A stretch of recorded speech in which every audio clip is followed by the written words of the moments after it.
Hello.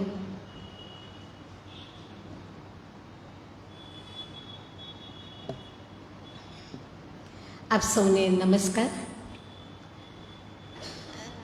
જે વિષયની વાત કરવાના છીએ ને એટલે મારું પણ આમ મન એકદમ આમ પ્રફુલ્લિત જેવું જ થઈ જાય એમ.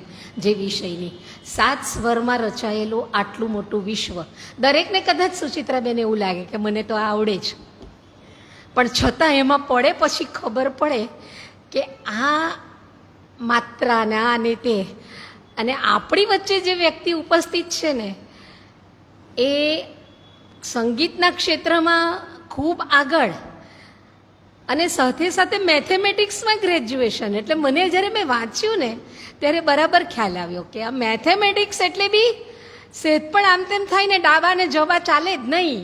સેજ બી આમ તેમ થયું તો ડાબા બાજુ ને જમણી બાજુ સરખી થાય જ નહીં. એવું જ એમનું આટલું વિશાળ ક્ષેત્ર કે જેમાં કદાચ માણસ સતત રિયાઝ કરતો હોય તો જ આ જગ્યાએ પહોંચાય. બાકી મને આવડે છે એમાં ન પહોંચાય. અને પછી આપણે ગાયા કરીએ, કારણ કે બધાને જ શોખ હોય. આ કદાચ મને એવું લાગે છે કે આ ક્ષેત્ર એવું છે કે બધાને એમાં રસ પડે ને પડે. નવરો હોય ત્યારે એટલીસ્ટ પાછા મનમાં ને મનમાં ગાયા કરતો હોય એવું તો હોય. છેલ્લે કંઈ નહીં તો કવિતા તો મુક્તિ ગાય જ, એમાં કંઈ તો ખૂબ સંગીતના ક્ષેત્રના નિષ્ણાત એવી વ્યક્તિ આપણી વચ્ચે સંગીતનું જ પુસ્તક લઈને આવી રહ્યા છે. એટલે એ બહુ જ સુભગ સમન્વય છે. બેન આપણાથી ખૂબ પરિચિત છે, કારણ કે એમણે નવસારીની અને આપણા પુસ્તકાલયમાં આવતા બાળકોની અને આપણા સૌની બહુ મોટી સેવા કરી. ગીતાનો 12મો અધ્યાય એ લોકોના સુધી પહોંચાડ્યો, અને બાળકો એ આમ આના વગર બોલતા થયા અને ઉચ્ચાર સાથે બોલતા થયા. એ આપણા સૌનો અનુભવ છે. એટલે એવા સુચિત્રાબેન, આપનું પુસ્તકાલયમાં આ પ્લેટફોર્મ પર સ્વાગત કરું છું. આપ તો પરિવારના સભ્ય બની જ ગયા છો, પણ સુચિત્રા ગોટીકર કાળુષ્કર બંને સરને એવો રાખે છે અને તે સારી વાત છે. એટલે મેં કહ્યું તેમ કે સાયન્સ ગ્રેજ્યુએટ છે, મેથેમેટિક્સના વિષયમાં MBA પણ કર્યું છે, અને તે હ્યુમન રિસોર્સ મેનેજમેન્ટમાં. એટલે માણસ સાથે સીધા કનેક્ટેડ, અને સંગીત તો કનેક્ટ કરે જ આપણને. એટલે એમને કદાચ આ જ ક્ષેત્ર, માણસ સાથેનું ક્ષેત્ર, જીવંત ક્ષેત્ર બહુ જ ગમે છે એવું ચોક્કસ કહી શકાય. અને પછી એમણે પોસ્ટ ગ્રેજ્યુએશન કર્યું ઇન્ડિયન ક્લાસિકલ મ્યુઝિકમાં MS યુનિવર્સિટીમાંથી, અને ક્લાસિકલ વોકલમાં વિશારદ થયા છે. અને એ માટે આપણે સૌ એમને બિરદાવીએ. અને જ્યારે માણસ આટલું વિશારદ કક્ષાએ પહોંચ્યું હોય અને એમાં ને એમાં જ એમનું સતત રિયાઝ ચાલતો હોય, ત્યારે ખાસ્સા એમણે પ્રોગ્રામો પણ આપ્યા છે. કેટલા બધા ક્લાસિકલ અને સેમી ક્લાસિકલ પરફોર્મન્સીસ એમણે આપ્યા છે. અને ખાસ કરીને ગુજરાત રાજ્ય સંગીત નાટ્ય અકાદમી, જે આપણું ગાંધીનગરનું એ છે ક્ષેત્ર, એમાં એમણે ખાસ પરફોર્મન્સીસ આપ્યા છે. અત્યારે એવો એક્ઝામિનર તરીકે પણ કામ કરે છે. પ્રેક્ટિકલ થિયરી બંનેમાં, બોથ વોકલ અને ઇન્સ્ટ્રુમેન્ટલ. ગાવાની જે વોકલ આપણે કહીએ તે અને ઇન્સ્ટ્રુમેન્ટલ બંનેમાં. એટલે અખિલ ભારતીય ગાંધર્વ મહાવિદ્યાલય તરફથી જે બધી જે પરીક્ષાઓ યોજાય છે એમના એક્ઝામિનર તરીકે એવો, કારણ કે ઓથેન્ટિસિટી છે એટલે એવો કામ કરી રહ્યા છે. આ એમનો જે કંઈક કારકિર્દી વિષયક પરિચય આપ્યો. પછી તો જ્યારે માણસ આવું કામ કરતા હોય એટલે સમાજ બી પોખે જ ખરો, એમાં પોખવું જ જોઈએ.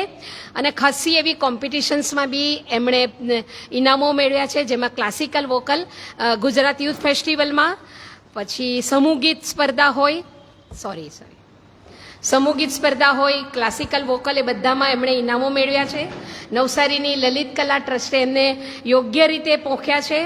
નવસારી સંગીત મંડળે પણ એમના સંગીતના ક્ષેત્રની કદર કરીને એમને પોખ્યા છે. કેટલા બધા સંગીતના પ્રોગ્રામમાં એમણે જજ તરીકે કામ કર્યું છે. સ્કૂલ હોય, કોલેજ હોય, કે પછી રાજ્ય કક્ષાનું કંઈ પણ હોય, ત્યાં એમણે આ પેપર લાગી જાય છે મારું એટલે હવે નહીં લાગે, ખ્યાલ આવશે, બરાબર છે. અને પણ હવે હું નથી લગાડતી તો બી તમારું મનોજભાઈ આવું થાય છે માઇકમાં, હું દૂર છું. બંધ થઈ જાય છે. ઓનલાઈન જોડાયેલા મિત્રોને પણ સાથે રહેવા માટે વિનંતી, ખમવા માટે વિનંતી ટેકનિકલ મુશ્કેલીને. અને આવી રીતે પછી નૃત્યાંજલિ મુંબઈમાં જે કોમ્પિટિશન થાય છે એમાં પણ એમણે જજ તરીકે કામ કર્યું છે. ભારત વિકાસ પરિષદ જે RSSની બ્રાન્ચ છે એમાં પણ જે મહારાષ્ટ્રમાં રાષ્ટ્રગાન કોમ્પિટિશન ઝોનલ લેવલની મહારાષ્ટ્રમાં થાય એમાં પણ એમણે જજ તરીકે કામ કર્યું છે. અને ખાસ કરીને જ્યારે રિનાઉન્ડ પર્સનાલિટીઝ આવતી હોય ત્યારે તાનપુરા પર સંગત કરવા માટે લોકલને પણ શોધતા હોય અથવા તો યોગ્ય વ્યક્તિને જ્યારે એ લોકો શોધતા હોય એમાં એમણે ખાસ સંગત કરી છે. અને એ રિનાઉન્ડ આર્ટિસ્ટમાં આદરણીય શ્રી બ્રિજભૂષણ કાબરા, શ્રી સંજીવ અભ્યંકર, શ્રીમતી પદ્માતાઈ તલવલકર, શ્રી સુરેશજી તલવલકર અને શ્રીમતી બીનાતાઈ સહસ્ત્રબુદ્ધે આવી રિનાઉન્ડ પર્સનાલિટીની સાથે એમણે તાનપુરા પર સંગત પણ કરી છે. તો આવા એક આર્ટિસ્ટ અને બાળક પ્રેમી, સોસાયટી પ્રેમી એવી વ્યક્તિ આપણી વચ્ચે ઉપસ્થિત છે. જેવભાઈ આવો અને આપ બેનનું પુસ્તકથી સ્વાગત કરો પુસ્તકાલય વતી.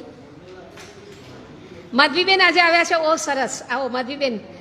આમ બી અમારા જેવુભાઈ યોગ્ય વ્યક્તિ, હા, તટસ્થતાથી જ. માધવીબેન આવો. પૂનાથી પરિવારના જ મેમ્બર છે અને પૂનાથી જ્યારે બી નવસારી આવવાનું થાય તો કદાચ શનિવારે સવારે આવે તો બી લાઇબ્રેરી તો આવવાનું જ. આવો, ઉપર અવાશે ને વાંધો.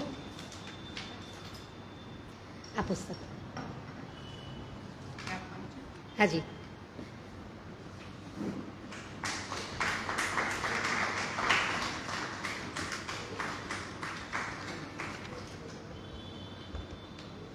Hello, okay. તો બેન, અને બીજી ખાસ વાત કે આ લાઇબ્રેરીમાં વેકેશન વાંચન ઉત્સવમાં તો એમણે ગીતામાં બાળકોને જ્ઞાન આપ્યું જ આપ્યું, પરંતુ એમના તરફથી એન્સાઇક્લોપીડિયા પણ આપણી લાઇબ્રેરીને ઉપલબ્ધ થયા છે. તો મને જાહેરમાં એમનો આભાર માનવાનો મને બિલકુલ ગમશે જ. એટલે પિતાજી આપ્યું હશે, નિમિત્ત આપ બન્યા હશો, પણ પપ્પાને પણ અમારા વંદન અને આપ એના નિમિત્ત બન્યા એટલે પુસ્તકાલય વતી આપનો આભાર માનું છું. અને આવો, આપ આ એક તદ્દન નવીન વિષય સાથે આપ આવી રહ્યા છો ત્યારે આપના વિચારો વહેતા મૂકો. આવો સુચિત્રાબેન.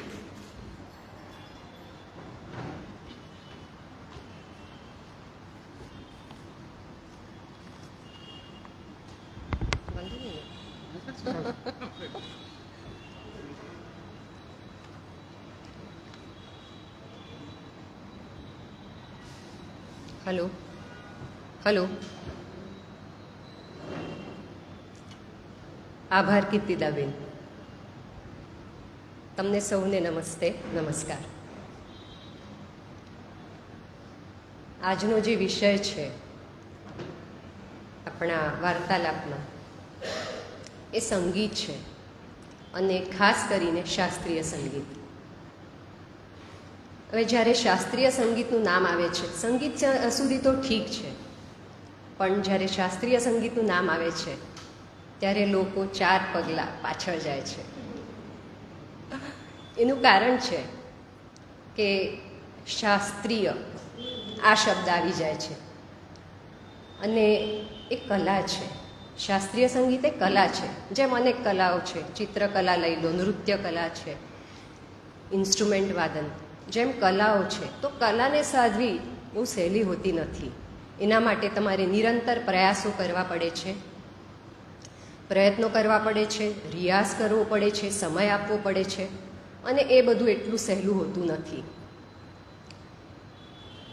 તો આજે હું જે અહીંયા ઊભી છું, હું બહુ કંઈ સારી વક્તા છું એવું નથી, પણ આજે જે હું અહીંયા ઊભી છું તો મારો હેતુ એટલો જ છે કે શાસ્ત્રીય સંગીત જે છે એ ભલે થોડું અઘરું છે, પણ એને સમજવું, એને જાણવું એ એટલું અઘરું નથી. અને મારી ઈચ્છા છે કે તમે એને સમજો, તમે એને જાણો, અને જો બને તો એમાં પડો, થોડું શીખો પણ. કારણ કે આ જે છે શાસ્ત્રીય સંગીત જે છે આપણી ધરોહર છે, આપણી પરંપરા છે, આપણી સંસ્કૃતિ છે. અને એ જો સંસ્કૃતિ પરંપરા આપણે નહીં અપનાવીએ તો પછી આપણે જે વારસો છે આ સંગીતનો, શાસ્ત્રીય સંગીતનો વારસો, આટલો સરસ વારસો છે આપણી પાસે, તો એ આપણી જે આવનારી પેઢી છે એને આપણે આપવો છે. તો આ એક ધરોહર છે આપણું. હવે આ સંગીત વિશારદ જે પુસ્તક છે જેના ઉપર હું વાર્તાલાપ કરવાની છું એ લખ્યું છે શ્રી વસંત, માફ કરજો, પ્રભુલાલ ગર્ગ એમણે, ઉર્ફ વસંત. આ પુસ્તક જે છે એ સંગીત માટે અને ખાસ કરીને શાસ્ત્રીય સંગીત માટેનું, એને ભગવદ્ ગીતા કહીએ તો ખોટું નથી. એનું કારણ છે કે એમાં બધા જ ટોપિક્સ, સંગીતને લગતા બધા જ જે ટોપિક્સ છે આમાં કવર થયા છે. ખાસ કરીને શાસ્ત્રીય સંગીત. શાસ્ત્રીય સંગીત છે એટલે એમાં ઉત્તર હિન્દુસ્તાની સંગીત પદ્ધતિ, દક્ષિણ હિન્દુસ્તાની સંગીત પદ્ધતિ અને વેસ્ટર્ન જે મ્યુઝિક છે એનો પણ આ પુસ્તકમાં સમાવેશ છે. અને એવું કોઈ ટોપિક નથી જેનું વર્ણન અથવા જેનું આપણે કહીએ કે આ એ જે રેફરન્સ છે આ બુકમાં નથી. દરેક ટોપિકને આમાં છેડ્યો છે. અને અમુક જે ટોપિક છે, જે શાસ્ત્રીય સંગીતને લગતા જે ટોપિક્સ છે એ તો ઘણા ખરા ઊંડાણમાં આ ચોપડીમાં આપ્યા છે. તો આ ખરેખર વાંચવા જેવી ચોપડી છે. આમાં ઘણું બધું તમને જાણવા મળશે. હવે આમાં જે બધા ટોપિક્સ છે, મેં કહ્યું તેમ એટલા બધા ટોપિક્સ છે કે બધા તો આપણે સમયની મર્યાદામાં રહીને કવર ના કરી શકીએ. પણ તે છતાં જે મને ઇન્ટરેસ્ટિંગ લાગે છે, મને એવું જે લાગે છે કે આજે એક સામાન્ય શ્રોતા સુધી પહોંચવી જોઈએ, આ ટોપિક્સ સામાન્ય શ્રોતા સુધી જે પહોંચવા જોઈએ એને હું અહીંયા રજૂ કરું છું. સામાન્ય શ્રોતા એટલે પ્લીઝ અહીંયા એનો અર્થ કોઈ બીજો નહીં લેવો. સામાન્ય શ્રોતા એટલે જેને શાસ્ત્રીય સંગીતની બહુ જાણકારી નથી એને હું સામાન્ય શ્રોતા કહું છું. સંગીતની જાણકારી તો બધાને છે, પણ શાસ્ત્રીય સંગીતની જાણકારી જેને બહુ ઓછી છે અથવા નથી એને હું સામાન્ય શ્રોતા કહું છું. બાકી તમે બધા અસામાન્ય છો, એમાં કોઈ વાદ વિવાદ નથી. હા, હવે હું જે અહીંયા ટોપિક્સ લેવાની છું એ આપણે જરા આપણે એ કરવું પડશે.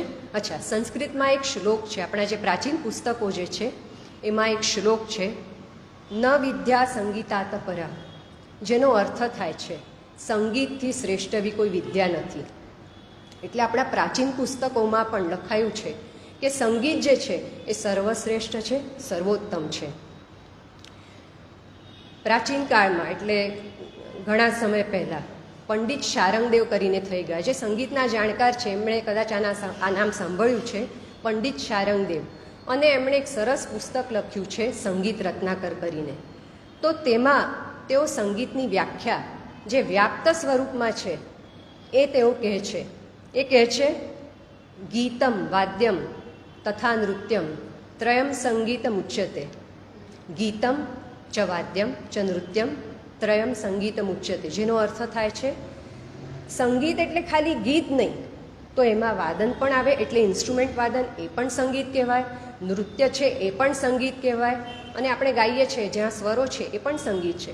તો જ્યાં સ્વર છે, લય છે, તાલ છે, એ બધું સંગીત છે. એટલે સંગીત ખાલી ગીત સુધી સીમિત નથી. તો આટલી સરસ વ્યાપ્ત જે પરિભાષા છે સંગીતની, વ્યાખ્યા છે એ એમણે કરી છે. આપણે બધા જાણીએ જ છે કે આપણા સાહિત્યમાં 64 કલાનો ઉલ્લેખ છે, બરાબર? જાણીએ છીએ આપણે. જેમાં ચર્મકલા છે, પછી વીણકામ છે, સિલાઈ કામ છે, જાદુગરી છે, આજના શબ્દોમાં કહીએ તો મેકઅપ, એને પણ કલાની અંતર્ગત જે 64 કલાઓ છે એના અંતર્ગત એનો પણ સમાવેશ થયો છે. તો આવી રીતે ઘણી બધી કલાઓ છે જે 64 કલાની અંતર્ગત જેનો સમાવેશ થાય છે. પણ લલિત કલા જો છે તો લલિત કલા છે 5, જેમાં કાવ્ય એટલે સાહિત્ય પણ આવી જાય છે એમાં, એ છે. પછી ચિત્રકલા, મૂર્તિકલા અને વાસ્તુકલા અને સંગીત. તો આ 5 જે છે એ લલિત કલામાં એનો સમાવેશ થાય છે. ફરીથી હું બોલું છું, કાવ્ય, ચિત્રકલા, મૂર્તિકલા, વાસ્તુકલા અને સંગીત. પણ આ બધામાં પણ સંગીતને સર્વોત્તમ અને સર્વશ્રેષ્ઠ માનવામાં આવ્યું છે. હવે આપણને એક સાધારણ પ્રશ્ન પડતો હોય છે કે ભાઈ સંગીત તો ઠીક છે, પણ આની ઉત્પત્તિ કેવી રીતે થઈ, ક્યાં થઈ? આ એક પ્રશ્ન આપણને સાધારણ પડતો હોય છે અને એનો સામાન્ય ઉત્તર આપણી પાસે છે પણ, કે જે સમયે જે ઘડીએ સૃષ્ટિનું નિર્માણ થયું, સંગીત પણ તે જ ક્ષણે આવ્યું. જે ઘડીએ સૃષ્ટિ નિર્માણ થઈ તે જ ઘડીએ સંગીત પણ એનું પણ નિર્માણ થયું છે. આપણે જોઈએ છે કે નદીના વહેતા પાણીમાં અથવા વરસાદની જે બૂંદો ટપકે છે એમાં પણ સંગીત છે. પવન વાય છે, પાંદડા હલે છે, ત્યાં પણ સંગીત છે. ઘોડો દોડે છે, એક લયમાં દોડે છે, ત્યાં પણ સંગીત છે. સંગીત ક્યાં નથી? અરે હું બોલું છું, આપણે બોલીએ છીએ, એ પણ એક લયમાં બોલીએ છીએ, જાણતા અજાણતા, આપણને ખબર પણ નથી પડતી, તો એ પણ સંગીત છે. તો સંગીત ક્યાં નથી? સંગીત બધે જ છે, સંગીત વ્યાપ્ત છે. હવે આ પુસ્તકમાં, આ જે પુસ્તક છે સંગીત વિશારદ, એમાં 6 એક મત આપ્યા છે સંગીતની ઉત્પત્તિની બાબતમાં. હવે બધા તો આપણાથી ડિસ્કસ ના થાય, પણ એક 3-4 જે મને ઇન્ટરેસ્ટિંગ લાગે છે એ તમારી સમક્ષ હું રજૂ કરું છું. તો એમાં પહેલું મત છે જેમાં માનવામાં આવે છે કે સંગીતની ઉત્પત્તિ વેદોના રચેતા બ્રહ્માજી દ્વારા થઈ છે. સંગીતની ઉત્પત્તિ વેદોના જે રચેતા છે બ્રહ્માજી દ્વારા થઈ છે. આપણા હિન્દુ ધર્મમાં આપણે બ્રહ્મા, વિષ્ણુ, મહેશ માનીએ છીએ ભગવાનને, બરાબર? અને આપણે આ પણ માનીએ છીએ કે બ્રહ્માજી જે છે એ સૃષ્ટિના રચેતા છે, વિષ્ણુજી જે છે એ પાલન પોષણ કરે છે, અને મહેશ, શિવજી વિનાશકારી છે, વિનાશ કરે છે. તો એ રેફરન્સમાં પણ જો આપણે આ પહેલો મત જે છે એને કન્સિડર કરીએ તો સંગીતની ઉત્પત્તિ બ્રહ્માજીએ કરી. અને હમણાં જ આપણે જોયું કે જે ક્ષણે સૃષ્ટિનું નિર્માણ થયું તે જ ક્ષણે સંગીત પણ આવ્યું. તો આ જે મત છે આપણે એનાથી સહેમત થઈ જઈએ કે જે સંગીતની ઉત્પત્તિ છે એ બ્રહ્માજી દ્વારા થઈ.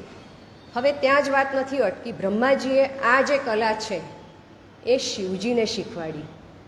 શિવજીએ આગળ જઈને માતા સરસ્વતીને શીખવાડી, અને એટલે જ તો આપણે માતા સરસ્વતીને વિદ્યા પુસ્તક ધારિણી કહીએ છીએ. માતા સરસ્વતીએ આ વિદ્યા, આ જે કલા છે, આ સંગીત છે એ નારદ મુનિને શીખવાડ્યું. અને નારદ મુનિ સ્વર્ગલોકમાં ગયા અને ત્યાં અપ્સરાઓને, કિન્નરોને, ગાંધર્વને આ વિદ્યા શીખવાડી. અને પછી તેઓ ભૂલોક પર આવ્યા. અહીંયા આવ્યા અને એમણે સંગીતનો પ્રચાર અને પ્રસાર કર્યો. ભરત મુનિ જે સંગીતના જાણકાર છે, સંગીતના તજ્ઞ છે, તેઓ પણ ભૂલોક પર આવ્યા. એમના જેવા જે બીજા જાણકાર ઋષિ મુનિઓ હતા એ પણ ભૂલોક પર અવતર્યા, પૃથ્વી પર અવતર્યા. હનુમાનજી એ પણ ભૂલોક પર જ્યારે અવતર્યા ત્યારે એમણે સંગીતનો પ્રચાર અને પ્રસાર કર્યો. હવે તમને એમ થતું હશે કે ભાઈ શિવજી સુધી તો ઠીક છે, તાંડવને આ બધું છે તો એ સંગીત જ છે, માતા સરસ્વતી એ તો સાક્ષાત દેવી છે કલાની, પણ વળી હનુમાનજી ક્યાંથી આવ્યા?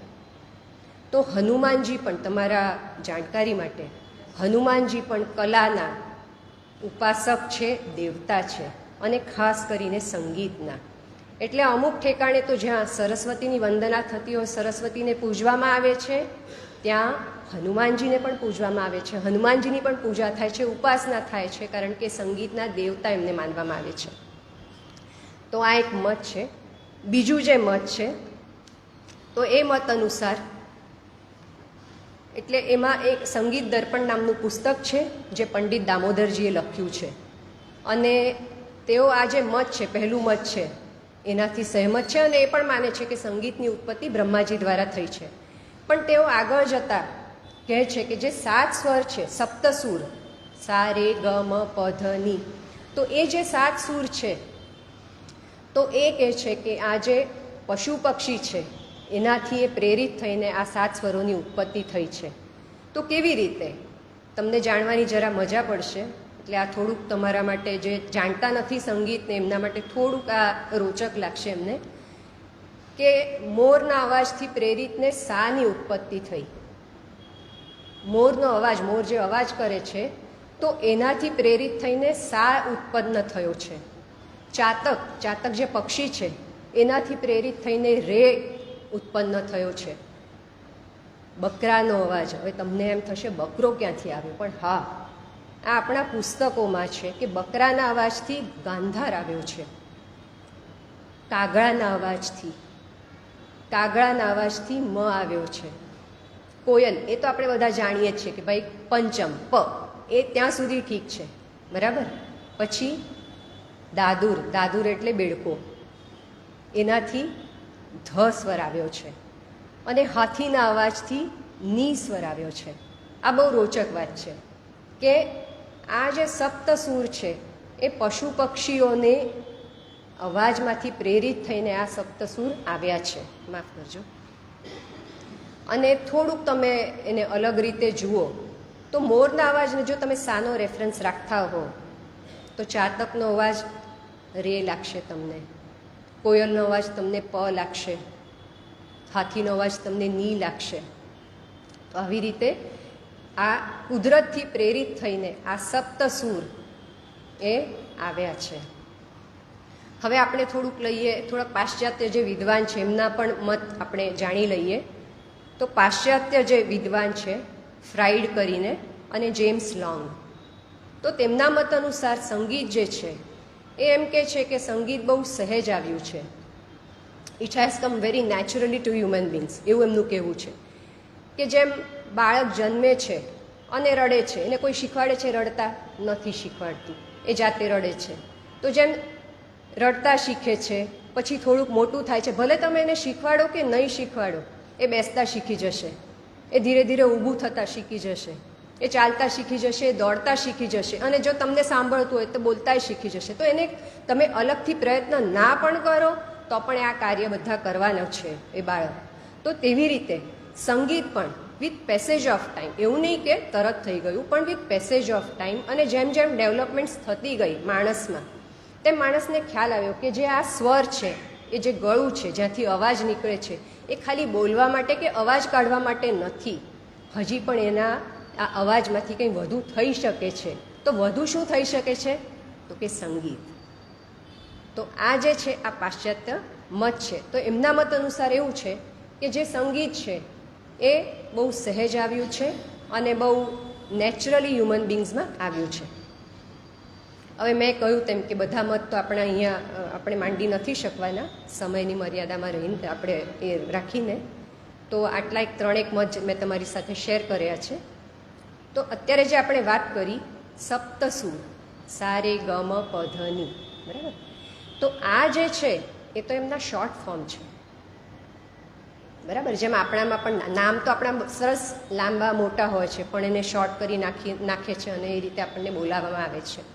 તો એવી રીતે આ જે સા રે ગ મ પ ધ ની આ જે સ્વર છે આ એના શોર્ટ ફોર્મ છે. અને એટલા માટે કરવામાં આવ્યા કે ગાયક અને વાદક, હવે ષડ જ એવું ના ગવાય ને, અથવા રિષભ એવું ના ગવાય, ગાતી વખતે સા રે ગ મ આવી રીતે ગાવાનું હોય છે. એટલે ગાયક અને વાદકના કન્વિનિયન્સ માટે આ સ્વરોને એમના એટલે નાના કરવામાં આવ્યા. પણ એના જે નામ છે ને મિત્રો, એ પણ બહુ સરસ છે. સા ષડજ, કેવું સરસ નામ છે. રે રિષભ, ગ ગાંધાર, મ મધ્યમ, પ પંચમ, પંચમ તો આપણે ઘણા બધા જાણીએ જ છીએ, ધ ધૈવત, ની નિષાદ. કેટલા સરસ નામો છે. આપણને તો કદાચ ઘણા બધાને ખબર પણ નથી. આપણે તો સા રે ગ મ પ ધ ની આવું જાણીએ છીએ, અને સ્કૂલમાં પણ આપણને પેલું 7 સ્વર છે ને પેલું કંઈ આટલું શીખવાડી દે છે બેઝિક. પણ આ જે છે આ ખરું સંગીત છે. તો આ અને થોડી હજી વધારે રોચક જો વાત આમાં જે છે એ છે કે દરેક જે સ્વર છે એની ફ્રીક્વન્સી પણ ફિક્સ છે. હવે થોડુંક હું ફિઝિક્સની વાત કરું છું 1 જ મિનિટ માટે. તો આપણે પેલું ટ્યુનિંગ ફોક એક્સપેરિમેન્ટ જે કરે છે ને સ્કૂલમાં કોલેજોમાં થાય છે, તો એ ટ્યુનિંગ ફોક એક્સપેરિમેન્ટ જ્યારે કરવામાં આવે છે ત્યારે સા જે છે એ 240 હર્ટ્ઝ પર વાગે છે. એટલે એની જે ફ્રીક્વન્સી છે 240 છે. અને એવી રીતે પછી રે ગ ધ ની જે બધા બીજા સ્વર છે એની પણ ફ્રીક્વન્સી જે છે એ બધી ફિક્સ છે. એ અહીંથી અહીંયા નહીં થઈ શકે, એ એટલું આમ અટળ ને અચળ છે. તો આવું આ સરસ સંગીત છે. હવે આપણે સંગીતની વાત કરીએ જ છીએ તો થોડુંક આપણે પ્રાચીન સમયમાં જઈએ. પ્રાચીન સમય એટલે આપણા વેદકાલીન સમયમાં જઈએ. આપણને એમ થતું હશે કે સંગીતનો ઉલ્લેખ ક્યાં છે, આપણને પ્રમાણ પણ તો જોઈએ. તો આપણા જે વેદો છે, કયા વેદો છે આપણા? ઋગ્વેદ, અથર્વવેદ, સામવેદ, યજુર્વેદ. તો તમને જાણીને આશ્ચર્ય થશે મિત્રો કે આ વેદોમાં સંગીતનો ઉલ્લેખ છે અને બહુ સારી રીતે ઉલ્લેખ છે. તો ઋગ્વેદ જે છે, ઋગ્વેદમાં જે શબ્દો છે તમને હું અહીંયા બોલી બતાવું છું.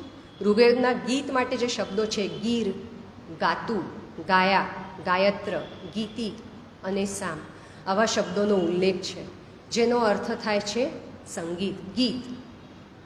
તો આ પ્રાચીનતમ જે ગ્રંથો છે એમાં પણ સંગીતનો ઉલ્લેખ સારી રીતે આપવામાં આવેલો છે. ચાલો, આ તો ઋગ્વેદની વાત થઈ. સામવેદ, સામવેદ જે છે એ અત્યંત મહત્વ છે સંગીતના દૃષ્ટિએ. સામવેદ જે છે એને ગાયનોનો વેદ કહેવાય છે, અથવા એના બીજા શબ્દોમાં આપણે કહીએ તો ગાઈ શકાય તેવા શ્લોકોનું સંકલન છે.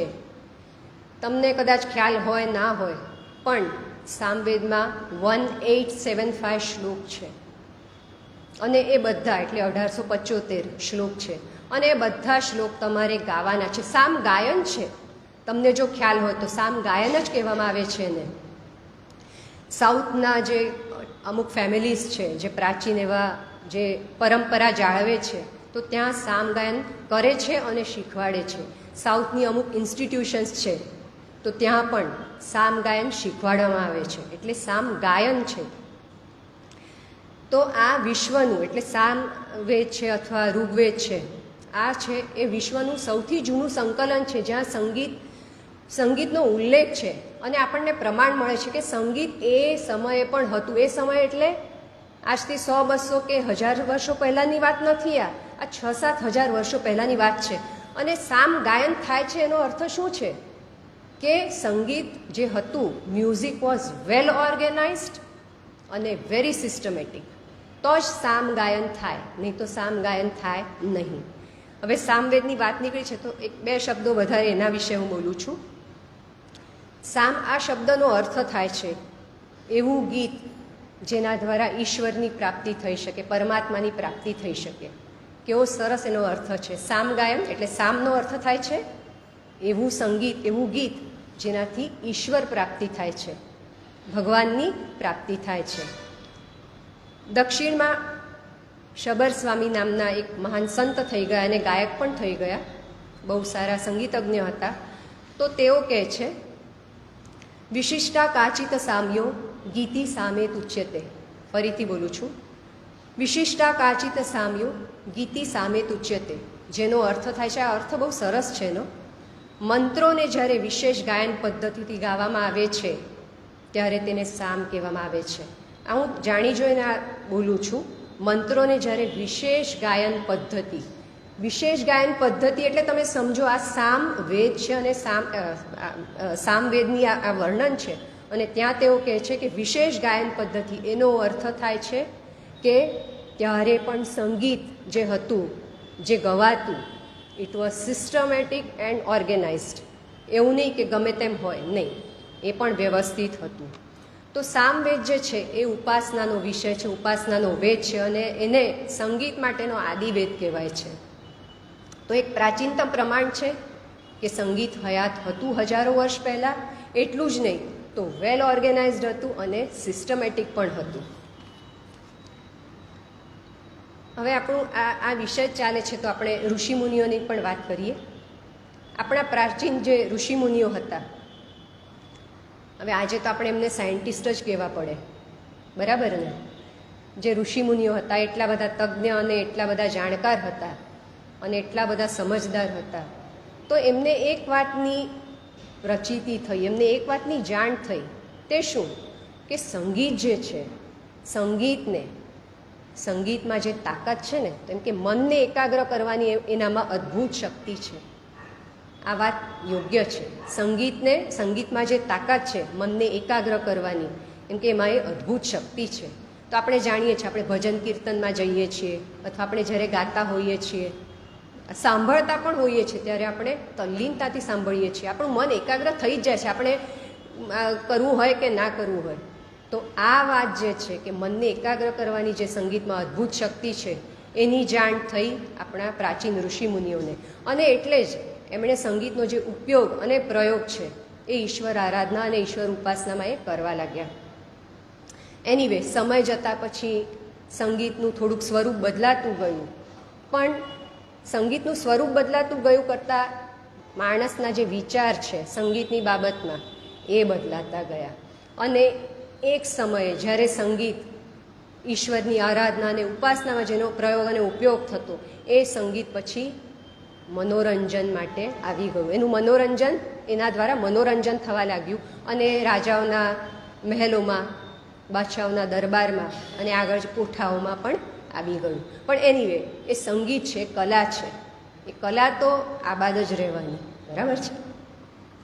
થોડુંક આપણે પાછળ આવીએ તો લગભગ 12મી 13મી શતાબ્દીની વાત કરીએ તો આ શતાબ્દીમાં તમને ખ્યાલ હશે કે અલાઉદ્દીન ખિલજી નામનો બાદશાહ થઈ ગયો. બહુ ક્રૂર બાદશાહ હતો, પણ એનો જે સમકાલીન હતા એ હતા આમિર ખુસરો. એમના સમકાલીન આમિર ખુસરો હતા. અને આમિર ખુસરો આમ તો ફારસી કવિ હતા, એટલે મૂળે તો એ કવિ છે, પરંતુ સંગીતના ક્ષેત્રમાં એમનું જે યોગદાન છે એ બહુ અમૂલ્ય છે. તમને જાણીને આશ્ચર્ય થશે કે ફારસી કવિ છે, એણે તો કવિતા કરવાની છે, પણ આજે જે આપણે ગઝલ પ્રકાર જે છે, ગઝલ પ્રકાર કે કવ્વાલી જે છે એ એમનો આવિષ્કાર છે. ગઝલ જે ગવાય છે મહેફિલોમાં, કવ્વાલીઓ ગવાય છે, એ એમનો આવિષ્કાર છે. એટલું જ નહીં, જે થોડુંક શાસ્ત્રીય સંગીતને જાણતા હશે તો તરાના પ્રકાર છે, જો ખ્યાલ હોય તમને તો તરાનામાં તો નિરર્થક શબ્દોનો પ્રયોગ થાય છે. તારા, રી, રૂમ આવા શબ્દોનો ઉપયોગ થાય છે. પણ એ જે પ્રકાર છે, ગાયન પ્રકાર, શાસ્ત્રીય સંગીતના અંતર્ગતે આવે છે, પરંતુ એ જે પ્રકાર છે એનો આવિષ્કાર પણ એમણે કર્યો છે. એકચ્યુઅલી તરાના એટલે ફારસી ભાષામાં તો એનો અર્થ થાય છે ગીત, પણ શાસ્ત્રીય સંગીતના અંતર્ગત એ એક ગાયન પ્રકાર છે, અને તમને ખરેખર સાંભળવાની મજા આવશે. એમાં ગીત, લય, તાલ આનું સમન્વય છે, અને બહુ સરસ મજેદાર પ્રકાર છે ગાયન પ્રકાર. એમણે અનેક તાલોની રચના કરી, રાગોની રચના કરી, રાગોને નામ આપ્યા. વીણા, એમના સમય પહેલાં વીણા વાદન થતું, 2-3 પ્રકારની જે વીણાઓ હતી એ વગાડવામાં આવતી. તો એમણે એ વીણાને મોડિફાય કર્યું, સિમ્પ્લિફાય કર્યું, અને આજે જે આપણે સિતાર વાદન જે જોઈએ છે, સિતાર જે જોઈએ છીએ, બરાબર, તો એનો આવિષ્કાર એમણે કર્યો છે આમિર ખુસરોએ. એટલે સિતાર જે આજે હયાત છે એ એમ સમજો કે વીણાનું સિમ્પ્લિફાઈડ વર્ઝન છે, અને એનો આવિષ્કાર કર્યો છે આમિર ખુસરોએ. હવે આપણે થોડુંક હજી આગળ આવીએ અને 15મી-16મી શતાબ્દીની વાત કરીએ. તો 15મી-16મી શતાબ્દી એટલે અકબર બાદશાહનો સમય, અને મારે કહેવાની જરૂર નથી કે એમના રાજ દરબારમાં રાજગાયક જે હતા તાનસેન, બરાબર, તાનસેન એમના જે ગુરુબંધુ હતા એ હતા બૈજુ બાવરા, અને એ બંનેના ગુરુ હતા સ્વામી હરિદાસ. આ જે કાળ હતો આ પણ સંગીત માટે સુવર્ણ કાળ હતો, કારણ કે ઘણા બધા રાગોની રચના થઈ આ સમય દરમિયાન. અને આપણને ખબર જ છે દીપક રાગ અગ્નિ પ્રજ્વલિત થઈ છે, મેઘ મલ્હાર રાગ, મલ્હારના પ્રકાર, વરસાદ પડ્યો છે. તો આ બધું જે છે, માફ કરજો, તો આ સમય હતો શાસ્ત્રીય સંગીત માટે આ પણ એક બહુ સરસ અને સુવર્ણ કાળ હતો, જ્યાં સંગીત ફલ્યું અને ફૂલ્યું, ફ્લરિશ્ડ એમ કહેવાય એને. એમ કહેવાય છે, કદાચ તમને બધાને ખ્યાલ પણ હશે કે એટલું સરસ ગાતા તાનસેન. તો અકબર બાદશાહને એકવાર જરાક લાલચ થઈ, અને એમણે કહ્યું કે ભાઈ તું આટલું સરસ ગાય છે તો એક કામ કર ને, આ મારું જે નિમંત્રણ છે એ તારા ગુરુને આપી આવ ને, મારે તારા ગુરુનું સંગીત સાંભળવું છે. એટલે તું જો આટલું સરસ ગાતો હોય તો તારા ગુરુ કેટલું સરસ ગાતા હશે, મારે એમને સાંભળવું છે. તો ત્યારે તાનસેનજી હાથ જોડીને કહે છે, હે જહાંપના, એ તમારા બોલાવાથી નહીં, એ કોઈના પણ બોલાવાથી નહીં આવશે. એનું કારણ છે કે એમનું જે સંગીત છે એ કોઈના માટે નથી, એ કોઈના માટે ગાતા નથી, એ ફક્ત ઈશ્વર આરાધના અને ઈશ્વર ઉપાસના માટે જ એમનું સંગીત એનો પ્રયોગ કરે છે. એ કોઈને રીઝાવવા માટે કે કોઈનું મનોરંજન કરવા ગાતા નથી. તો કહેવાય છે. અને હા, એમણે પછી આગળ કહ્યું તાનસેને કે તે છતાં પણ જો તમારી ઈચ્છા હોય અને તમારે સાંભળવું જો હોય મારા ગુરુને, તો જ્યારે રિયાઝ કરતા હોય ત્યારે તમે જજો. તો કહેવાય છે કે અકબર બાદશાહ વેશ બદલીને સ્વામી હરિદાસનું સંગીત સાંભળવા ગયા હતા અને એટલા મંત્રમુગ્ધ થઈ ગયા હતા, એટલા ભાવુક થઈ ગયા હતા કે એમના આંખમાંથી પાણી, એમના આંખમાંથી અશ્રુ વહેવા લાગ્યા. તો આ સંગીતની તાકાત છે, આ સંગીતમાં તાકાત છે કે એક બાદશાહને પણ રડાવી દીધો, બાદશાહના આંખમાં પણ અશ્રુ આવી ગયા, પાણી આવી ગયું. હજી આપણે આગળ આવીએ એટલે 125 વર્ષ પહેલાંની વાત કરીએ તો એ સમયમાં 2 દિગ્ગજ થઈ ગયા, સંગીતના 2 દિગ્ગજ થઈ ગયા. એમનું જે યોગદાન છે સંગીત માટેનું અમૂલ્ય છે અને આપણે એમનું જે ઋણ છે ક્યારે આપણે ચૂકાવી નહીં શકીએ. એ છે પંડિત વિષ્ણુ દિગંબર પલુસ્કર અને પંડિત વિષ્ણુ ભાતખંડે.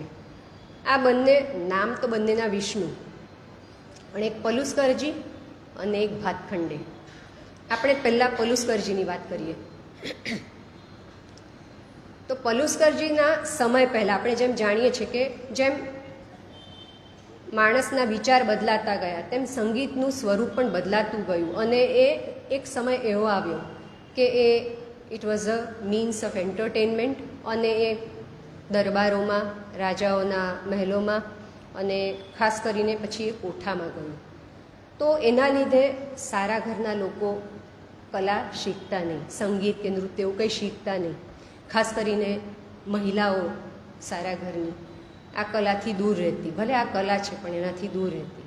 પલુસ્કરજીને જ્યારે આ સમજમાં આવ્યું તો ત્યારે એમને આ વાત બહુ અખરી અને એમને થયું કે આ તો કલા છે, કલા તો બધાએ શીખવી જોઈએ, પરંતુ આ જે કંઈ બેરિયર્સ હતા એને તોડવું બહુ જરૂરી હતું. એટલે એમણે તે વખતે જે કંઈ પોલિટિકલ સભાઓ થતી જ્યાં જવાહરલાલ નહેરુ આવે અથવા ગાંધીજી આવે, પ્રવચન આપે, બધી ભાષણો આપે, તો ત્યાં તેઓ આ કલા એટલે શાસ્ત્રીય ગાયન પ્રસ્તુત કરવા લાગ્યા. અને મિત્રો, એમણે એટલા બધા પ્રયત્ન કર્યા લોકોના જે વિચાર છે, કારણ કે આ વિચાર જ હોય છે, તો એ વિચારમાં પરિવર્તન લાવવા માટે એ પૂર્ણ ભારતભરમાં એમણે ભ્રમણ કર્યું અને આવી રીતે સભાઓમાં ગાયન કરીને લોકોનો જે સંગીત માટેનો જે વિચાર હતો એ બદલ્યો. અને બદલ્યો એટલું જ નહીં, પણ લોકોને પ્રેરિત કર્યા, લોકો આવવા લાગ્યા સંગીત શીખવા માટે, સારા ઘરના લોકો આવવા લાગ્યા, સારા ઘરની સ્ત્રીઓ આવવા લાગી અને એમનો જે ઉદ્દેશ્ય હતો એ સફળ થયા. એમાં એટલું જ નહીં, આજે જે ગાંધર્વ મહાવિદ્યાલય જે છે ભારતભરમાં એની ઠેક ઠેકાણે બ્રાન્ચીસ છે. ભારતભરમાં જ નહીં તો પૂર્ણ વિશ્વમાં એની બ્રાન્ચીસ છે અને ત્યાં સંગીત શીખવાડવામાં આવે છે, શાસ્ત્રીય સંગીત, નૃત્ય અને વાદન, ઇન્સ્ટ્રુમેન્ટ પણ ત્યાં શીખવાડવામાં આવે છે. તો આ જે સંસ્થા છે એની સ્થાપના પણ પલુસ્કરજીએ કરી છે. એટલે આપણે વિચાર પણ નહીં કરી શકીએ એટલું એમનું યોગદાન છે સંગીતની બાબતમાં. હવે આપણે વાત કરીએ ભાતખંડેજીની. તો આજે જે કંઈ સંગીત આપણા સમક્ષ છે, જેટલું સંગીત આપણા સમક્ષ છે અને જે સ્વરૂપમાં જે છે, તો એનું શ્રેય, એનું પૂર્ણતઃ શ્રેય જે છે એ ભાતખંડેજીને જાય છે. એનું કારણ એ છે મિત્રો કે એમના સમય પહેલાં પણ સંગીત જે છે એટલે આ જે શાસ્ત્રીય સંગીત છે એને નોટેશન પદ્ધતિમાં, એટલે નોટેશન પદ્ધતિ હતી સંગીત માટે, પણ એ નોટેશન પદ્ધતિ જે હતી એ બહુ આમ કન્ફ્યુઝિંગ હતી, સિસ્ટમેટિક નહીં હતી, ઓર્ગેનાઇઝ નહીં હતી. તો એના લીધે બહુ આમ કન્ફ્યુઝન થતું. તો ભાતખંડેજીને આ પ્રતીત થયું, એમને જાણ થઈ. એટલે એમણે શું કર્યું, પહેલાં એમણે આ બધું સિમ્પ્લિફાય કર્યું, એટલે નોટેશન સિસ્ટમ. હવે તમને એમ પણ થતું હશે કે શાસ્ત્રીય સંગીત છે તો ત્યાં વળી નોટેશનની શું ગરજ છે? પણ નોટેશનની ગરજ એટલા માટે છે કે સંગીત પ્રિઝર્વડ રહે. એને પ્રિઝર્વ કરવાનો આ એક જરિયો છે. ભલે આપણે એને 100% યોગ્ય ના કહી શકીએ, પણ એ થોડા અંશે પ્રિઝર્વડ રહે. એટલે આ જે નોટેશન પદ્ધતિ હતી એમના પહેલાં ભાતખંડેજીના પહેલાં બહુ કન્ફ્યુઝિંગ હતી અને અનઓર્ગેનાઇઝડ હતી. એટલે એમણે જે આ પદ્ધતિને એને ઓર્ગેનાઇઝ કર્યું, નોટેશન સિસ્ટમને. એટલું જ નહીં, એ પણ ભારતભરમાં એમણે ભ્રમણ કર્યું અને તે સમયે જે શીખવાડતા, જે ગુરુ હતા, જે સંગીતજ્ઞ હતા, જે ગાયકો હતા, એ બહુ ઇઝીલી કોઈને શીખવાડે નહીં, પોતાની વિદ્યા બહુ ઇઝીલી આપે નહીં.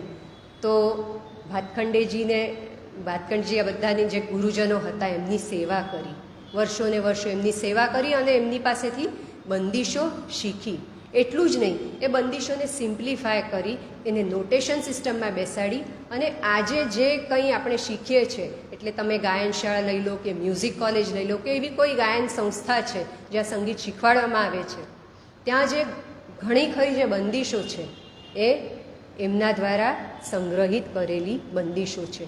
એટલે એમનું પણ જે યોગદાન છે એ અમૂલ્ય છે. આજે અમે જે બંદીશ શીખી ગયા એ એમણે બધી સંગઠિત કરેલી બંદીશો છે. મને સમયનું તમે કહેજો એટલે પછી. હા, હવે શાસ્ત્રીય સંગીતની વાત આવે અને રાગની વાત નહીં થાય તો અધૂરું છે બધું, બરાબર છે? શાસ્ત્રીય સંગીત એટલે જ રાગ. તો જેમ આપણને એક પ્રશ્ન પડ્યો કે ભાઈ જે સંગીત છે એ ક્યાંથી ઉત્પન્ન થયું, તેમ આપણને આ પણ પ્રશ્ન પડી શકે કે રાગ ક્યાંથી ઉત્પન્ન થાય છે. તો રાગ ઉત્પન્ન થાય છે, થોડુંક આ ટેકનિકલ છે પણ ધ્યાન એટલે તમે થોડુંક યાદ રાખો તો સારી વાત છે.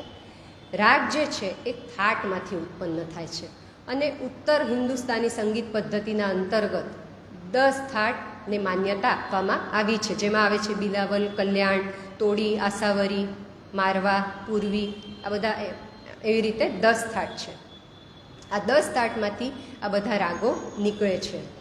હવે તમને જાણીને થોડુંક એ પણ થશે, આ પણ એક મજેદાર વિષય છે, ગણિતનો વિષય છે, કે તમે જ્યારે અલગ અલગ પરમ્યુટેશન કોમ્બિનેશન કરો છો, એટલે આ 10 થાટ છે આપણી પાસે અને દરેક થાટમાં બધા 7 સ્વરો છે, પણ તમે થોડુંક અલગ અલગ કોમ્બિનેશન કરો, પરમ્યુટેશન કોમ્બિનેશન કરો તો દરેક થાટમાંથી 484 રાગ મળવાની શક્યતા છે. કેટલા? 484. આ જરાક ફિગર તમે ધ્યાનમાં રાખજો. બરાબર ને? તો એવી રીતે જ્યારે 10 થાટની વાત આવે છે તો 484 × 10 એટલે 4840. તો આપણે એને રાઉન્ડ ફિગર કરી નાખીએ એટલે 5000 લગભગ, બરાબર? તો થિયોરેટિકલી, મેથેમેટિકલી પોસિબિલિટી કેટલી છે? 5000 રાગોની. તે છતાં પ્રચલનમાં છે 150 થી 200 રાગ. તો આ કેમ છે? આવું કેમ છે? 5000 રાગ છે થિયોરેટિકલી તો, પણ તે છતાં પ્રચલનમાં તો 150-200 રાગ છે. તો એનું કારણ એક જ છે કે જ્યારે રાગની વાત આવે છે ત્યારે એક પ્રી કન્ડિશન છે એની, અને એ છે રંજયતે ઇતિ રાગ. રંજકતા છે તો જ એ રાગ છે, નહીં તો એને રાગની માન્યતા નહીં મળે. એટલે ભલે તમે અલગ અલગ પરમ્યુટેશન કોમ્બિનેશન કરી લો, પણ જો એ સ્વર સંગતિ કર્ણપ્રિય ના હોય, એમાં રંજકતા ના હોય, સાંભળવામાં મજા ના આવે, તો એને રાગ કહેવાય નહીં.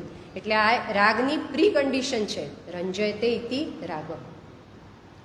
હવે થોડુંક છે ને આપણે દક્ષિણનું જે સંગીત છે, કર્ણાટક સંગીત, એનું એક આપણે થોડુંક જાણી લઈએ, કારણ કે આ વાત આવી છે રાગની તો એ પણ જાણવું જરાક મહત્વનું છે.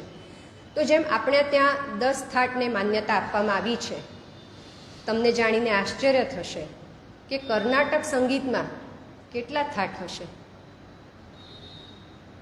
72 થાટ, 72. આજની ઘડીએ પણ, આજની તારીખે પણ ત્યાં 72 થાટ માનવામાં આવ્યા છે. અને અત્યારે જે આપણે ગણિત જોયું કે એક થાટમાંથી જો 484 રાગ થવાની સંભાવના છે, તો પછી 72 થાટમાંથી આપણે એમ સમજો ને, આપણે ફરીથી રાઉન્ડ ફિગર જ કરી નાખીએ, 35000 રાગ થવાની શક્યતા છે. 35000 રાગ મળવાની શક્યતા. પરંતુ ચાલો આપણે અહીંયા 150-200 છે, ત્યાં 200 થી 250 છે રાગ પ્રચલનમાં. કારણ શું છે? કારણ એક જ છે કે ત્યાં પણ પ્રી કન્ડિશન છે રંજયતે ઇતિ રાગ. રંજકતા હોય તો જ એને રાગ તરીકે સ્વીકૃત કરવામાં આવશે, નહીં તો નહીં. તો આ એક એના બાબતમાં એક બહુ સરસ વાત છે. આપણા ઉત્તર હિન્દુસ્તાની સંગીત પદ્ધતિ અંતર્ગત આપણે સ્વરોને ગાઈએ છીએ, બરાબર? સારે ગમ પધની. હવે થોડાક જો જાણકાર હશે તો તમને કદાચ ખ્યાલ હશે કે આપણા ત્યાં રેગધની જે છે, રેગધની અને મ, તો રેગધની એ કોમળ થઈ શકે એટલે વિકૃત, અને મ છે એ તીવ્ર થઈ શકે એટલે રેગધની મ પોતાના સ્થાનથી ઉપર નીચા થઈ શકે. એટલે કુલ સ્વર છે 12, બરાબર? તો આ 12 સ્વર જે છે, 7 સ્વર તો બરાબર છે, પણ આ 12 સ્વર પર આપણું સંગીત ઊભું છે, જેમાં કોમળ તીવ્ર પણ આવે છે. તો આપણું જે છે એ સ્વર ગાયન છે, અને કર્ણાટક સંગીત જે છે એ શ્રુતિ ગાયન છે. તમને જાણીને આશ્ચર્ય થશે કે ત્યાં સ્વર ગાયન નથી, ત્યાં શ્રુતિ ગાયન છે. આપણે ત્યાં 12 સ્વર છે, ત્યાં 22 શ્રુતિઓ છે, 22 શ્રુતિઓ છે. અને એમના નામ પણ બહુ સરસ સરસ છે. હું તમને 4-5 બોલી બતાવું છું. તીવ્રા, મંદા, પ્રીતિ, રોહિણી, રજની, વજ્રિકા, માર્જની, આવા 22 નામ છે એમના. સરસ સરસ નામ આપેલા છે એમને. તો એવી રીતે છે. તો તમે જોશો કે આપણું જે સંગીત છે, ઉત્તર હિન્દુસ્તાની સંગીત પદ્ધતિ અને દક્ષિણ હિન્દુસ્તાની સંગીત પદ્ધતિ જે છે, એમાં એના ગાયનમાં ઘણો બધો તફાવત છે, પરંતુ એક 2-3 એમાં સામ્યતા છે. ખાલી 3-4 એમાં સામ્યતા છે, વધારે નહીં. તો સામ્યતામાં શું છે કે આપણે જે છે આપણા પદ્ધતિમાં 7 સ્વરોને સ્વીકૃતિ આપી છે, સારેગમ પધની. ત્યાં પણ એ લોકો 7 સ્વરોને માને છે. આપણા ત્યાં સા અને પ આપણે અચળ માનીએ છીએ, એ લોકો પણ અચળ માને છે. આપણા અહીંયા આપણે આલાપ ગાયન અને તાનને સ્વીકૃતિ આપી છે. આલાપ ગાયન એટલે આકારમાં જ્યારે ગાય છે એને આલાપ ગાન કહે છે, અને તાન એટલે તમે સ્વરમાં પણ ગાઈ શકો છો અથવા તમે આકારમાં પણ એને ગાઈ શકો છો. તો એ સ્વીકૃતિ બંને પદ્ધતિઓમાં આપી છે. બસ આટલું જ સામ્ય છે, આનાથી વધારે કોઈ સામ્ય નથી. એ લોકોનું ગાયન અલગ છે, એ લોકોના તાલ અલગ છે, એ લોકોના રાગ અલગ છે, એમ જ આપણા રાગ તાલ બધી પદ્ધતિ આપણી અલગ અલગ છે.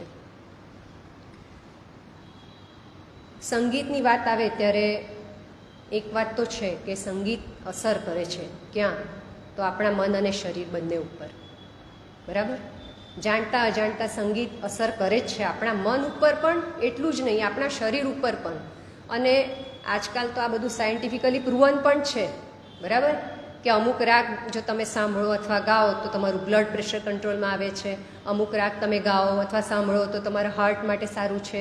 અમુક રાગો સ્કિન માટે સારા છે, અમુક તમારા પ્રકૃતિ માટે સારા છે. આ બધું છે એટલે, અને આ સાયન્ટિફિકલી પ્રૂવન છે, આ હું કહેતી નથી. તો આ થોડુંક અત્યારે બાજુએ રાખીએ અને હું પેરેલલ એના વાત કરું છું કે આપણી પાસે દિવસના 24 કલાક છે. તો આ 24 કલાકને સંગીતના અંતર્ગત એને અષ્ટપ્રહરમાં એને વિભાજિત કરવામાં આવ્યું છે. અષ્ટપ્રહર એટલે 8, બરાબર? તો 24/8 એટલે દરેક પ્રહર થાય છે 3 કલાકનો, બરાબર? ઓકે. એમાં કેવું છે, સવારે 4 એટલે મળસ કે 4 થી 7 આ એક પ્રહર, 7 થી 10 થોડો દિવસ આવે, 10 થી 1 ધીરે ધીરે બપોર થવા લાગી, 1 થી 4 બપોર, 4 થી 7 સાંજ થવા લાગી, 7 થી 10 રાત થવા લાગી, 10 થી 1. તો આવી રીતે 10 થી 1 અને 1 થી 4, તો આવી રીતે અષ્ટપ્રહરમાં આપણું જે આ જે દિવસ છે તો સંગીતના અંતર્ગત, શાસ્ત્રીય સંગીતના અંતર્ગત એને વિભાજવામાં આવ્યું છે. અને તમને જાણીને આશ્ચર્ય થશે મિત્રો કે જે આપણા રાગો છે, જે કંઈ રાગો છે, આપણા જેટલા પણ રાગો છે, એ બધાનો નિશ્ચિત સમય આપ્યો છે. એનો ગાયન વાદન સમય જે છે એ નિશ્ચિત આપ્યો છે. એટલે ધારો કે રાગ યમન છે તો એનો સમય છે સાંજનો, એટલે આ જ સમય છે એનો, રાગ યમનનો આ સમય છે. તો એવું કેમ હશે? તમે વિચાર કર્યો છે કે આવું કેમ હશે? રાગને સમયના જે ચક્રમાં છે એને કેમ વિભાજિત કરવામાં આવ્યું હશે? આવું કેમ કરવામાં આવ્યું હશે? તો એનું કારણ એ છે મિત્રો કે એ સ્વર સંગતિ એટલે રાગ, આપણે સ્વર સંગતિ એટલે રાગ છે, તો એ જે સ્વર સંગતિ છે એ સમય દરમિયાન એનો જે ઇમ્પેક્ટ છે, એનો જે પ્રભાવ છે એ મેક્સિમમ હોય છે. હવે એનો અર્થ એવો નથી હવે આ સમય છે યમનનો ગાવાનો વગાડવાનો, બરાબર? પણ એનો અર્થ એવો નથી કે સવારે 10 વાગે હું યમન ગાઈ કે વગાડી ના શકું, બરાબર? પણ જ્યારે હું યમન આ સમયે ગાઉં છું અથવા વગાડું છું તો એનો જે ઇમ્પેક્ટ છે એ આપણા શરીર ઉપર અને મન ઉપર મેક્સિમમ થાય છે. તો એના માટે જ સવારે એટલે મળસ કે 4 થી 7 દરમિયાન જે ભૈરવ થાટના રાગ છે અથવા તોડી થાટના રાગ છે એ ગાવામાં આવે છે. થોડુંક દિવસ આવે છે, દિવસ આગળ જાય છે એટલે બિલાવલ, દેશકાર, જૌનપુરી આવા રાગ આવે છે. બપોર થાય છે એટલે પછી ભીમ, પલાસી, પટદીપ, સારંગના પ્રકાર ગવાય છે. થોડી સાંજ પડે છે એટલે ભૂપાલી, યમન, દુર્ગા આવા રાગો આવે છે. હજી આગળ જઈએ તો પછી બિહાગ આવે છે, માલકંસ આવે છે, મારું બિહાગ આવે છે, જય જયવંતી આવે છે.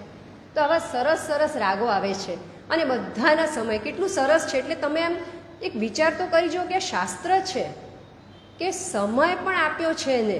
અને આ આજની વાત નથી, આ હજારો વર્ષ પહેલાંની વાત છે કે આપણા રાગોને સમય આપ્યો છે, નિશ્ચિત સમય આપ્યો છે. તો કેમ?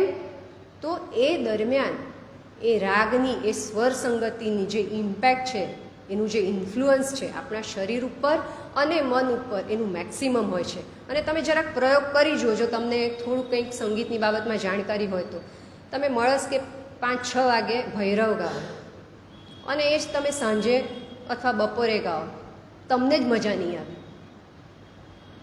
આપણને પોતાને જ મજા નહીં આવે, કારણ કે સ્વર સંગતિ જ એવી બનાવી છે કે એ સમયમાં જ તમને એ યોગ્ય લાગે. તો આ એક અદ્ભુત વાત છે કે આપણા જે સંગીતજ્ઞો હતા એમણે સમયને પણ ધ્યાનમાં રાખીને આ બધા રાગોને એ સમયના એમાં ચક્રમાં મૂક્યા છે. ઋતુ રાગ છે આપણી પાસે, બરાબર? બહાર રાગ છે, વસંત રાગ છે, મલ્હારના રાગ છે, મલ્હારના પ્રકાર છે. આ બધા ઋતુ રાગ છે. વસંત એટલે વસંત ઋતુ, બહાર, મલ્હાર એટલે વરસાદમાં એ બધું ગવાય છે, વરસાદ ઋતુમાં આ રાગનો પ્રયોગ થાય છે. એ તો જવા દો, આપણી પાસે એવા પણ રાગ છે જે સર્વકાલીન છે. તો કયા? તો માંડ છે, ભૈરવી છે, ખમાજ છે, કાફી છે, પીલું છે. એને સમયની કોઈ મર્યાદા નથી, તમે એને ગમે ત્યારે ગાઈ શકો છો, વગાડી શકો છો. અને એટલે જ ગાયન સભાઓના અંતમાં અથવા જે ગાયનના પ્રોગ્રામ થતા હોય છે તો એના અંતમાં યુઝ્યુઅલી તો ભૈરવી ગવાતી હોય છે અથવા માંડ ગવાતો હોય છે, ખમાજમાં કંઈ ઠુમરી ગવાતી હોય છે. તો એટલા માટે કે એને કોઈ સમયનું બંધન નથી. બીજી એક વાત, જો તમે ગાયન સભાઓમાં ગયા હો અથવા કાર્યક્રમો તમે એટેન્ડ કર્યા હોય સંગીતના, શાસ્ત્રીય સંગીતના, તો તમે ક્યારેય નહીં જોયું કે આવી સાંજની સભાઓ હોય, સાંજનો પ્રોગ્રામ હોય અને કોઈ તોડી ગાતું હોય, કોઈ ભૈરવ ગાતું હોય. ના, એ બને જ નહીં.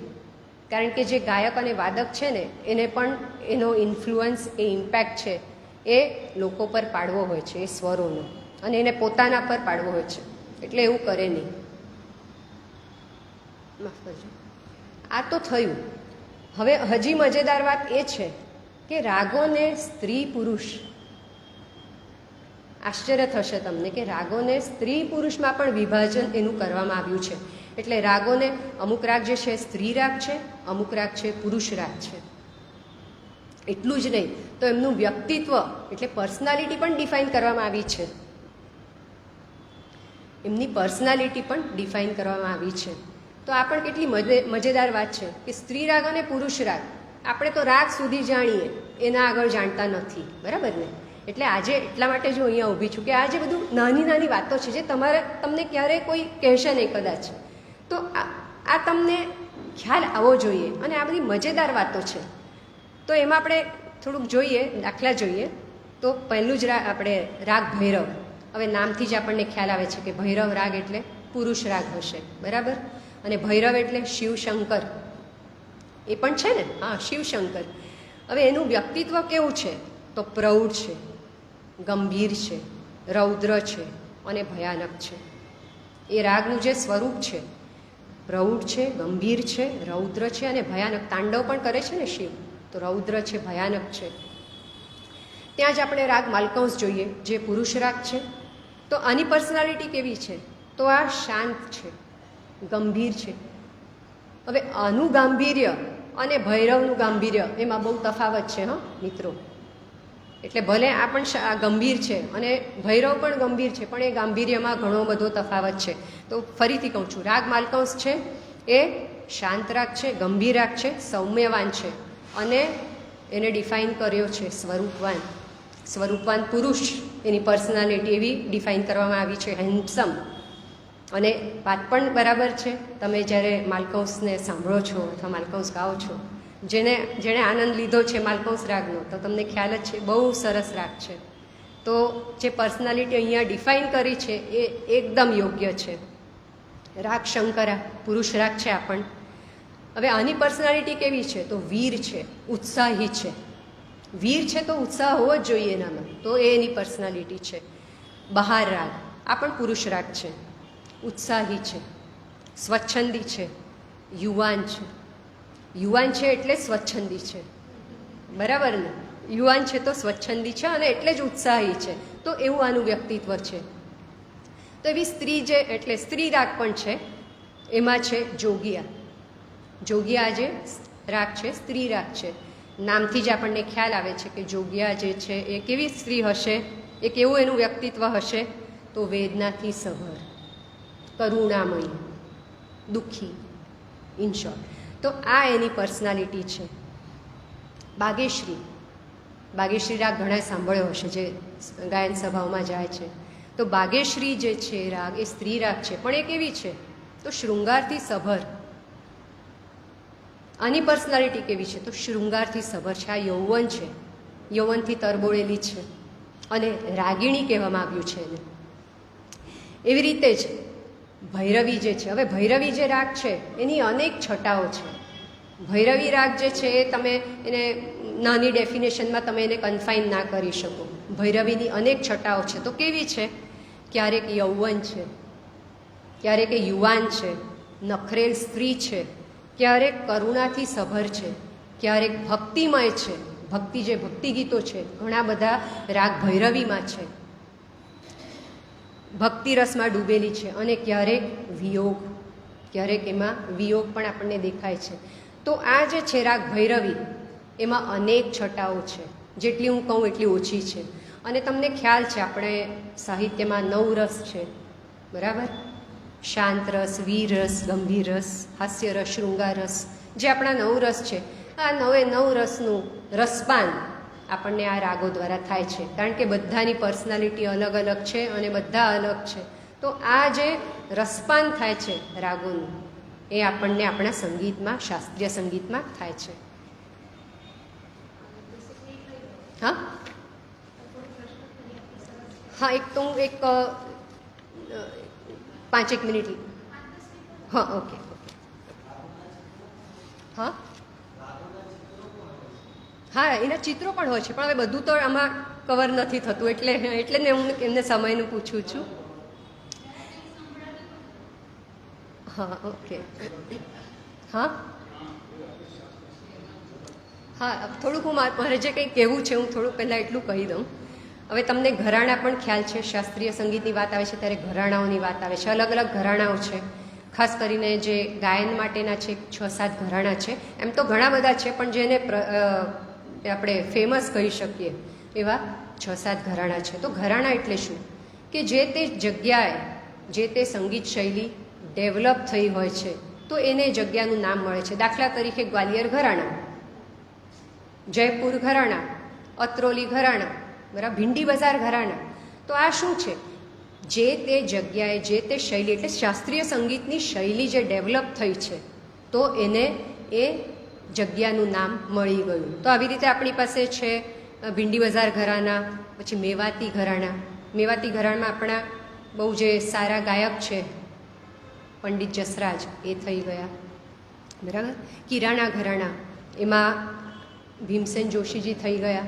તો આવી રીતે બધા જે ઘરાણા છે, તો આ ઘરાણા એટલે જે તે જગ્યાએ જે તે શૈલી ડેવલપ થઈ હોય તેને તેનું નામ મળ્યું છે. હું ડિટેલમાં હવે જતી નથી સમયનું ધ્યાનમાં રાખીને. હવે પ્રભાતાઈ અત્રે, જો તમે સાંભળ્યું હોય આ નામ શાસ્ત્રીય સંગીતમાં, તો એમણે એક બહુ સરસ વાત કરી છે. તેઓ કહે છે કે gharana should enrich you, it should not limit you. એનો અર્થ શું છે? હવે જ્યારે એક વાત તો છે કે ઘરાણા પદ્ધતિ છે એના લીધે આજે આપણું સંગીત જીવંત છે, શાસ્ત્રીય સંગીત, એ વાત પણ એટલી જ સાચી છે.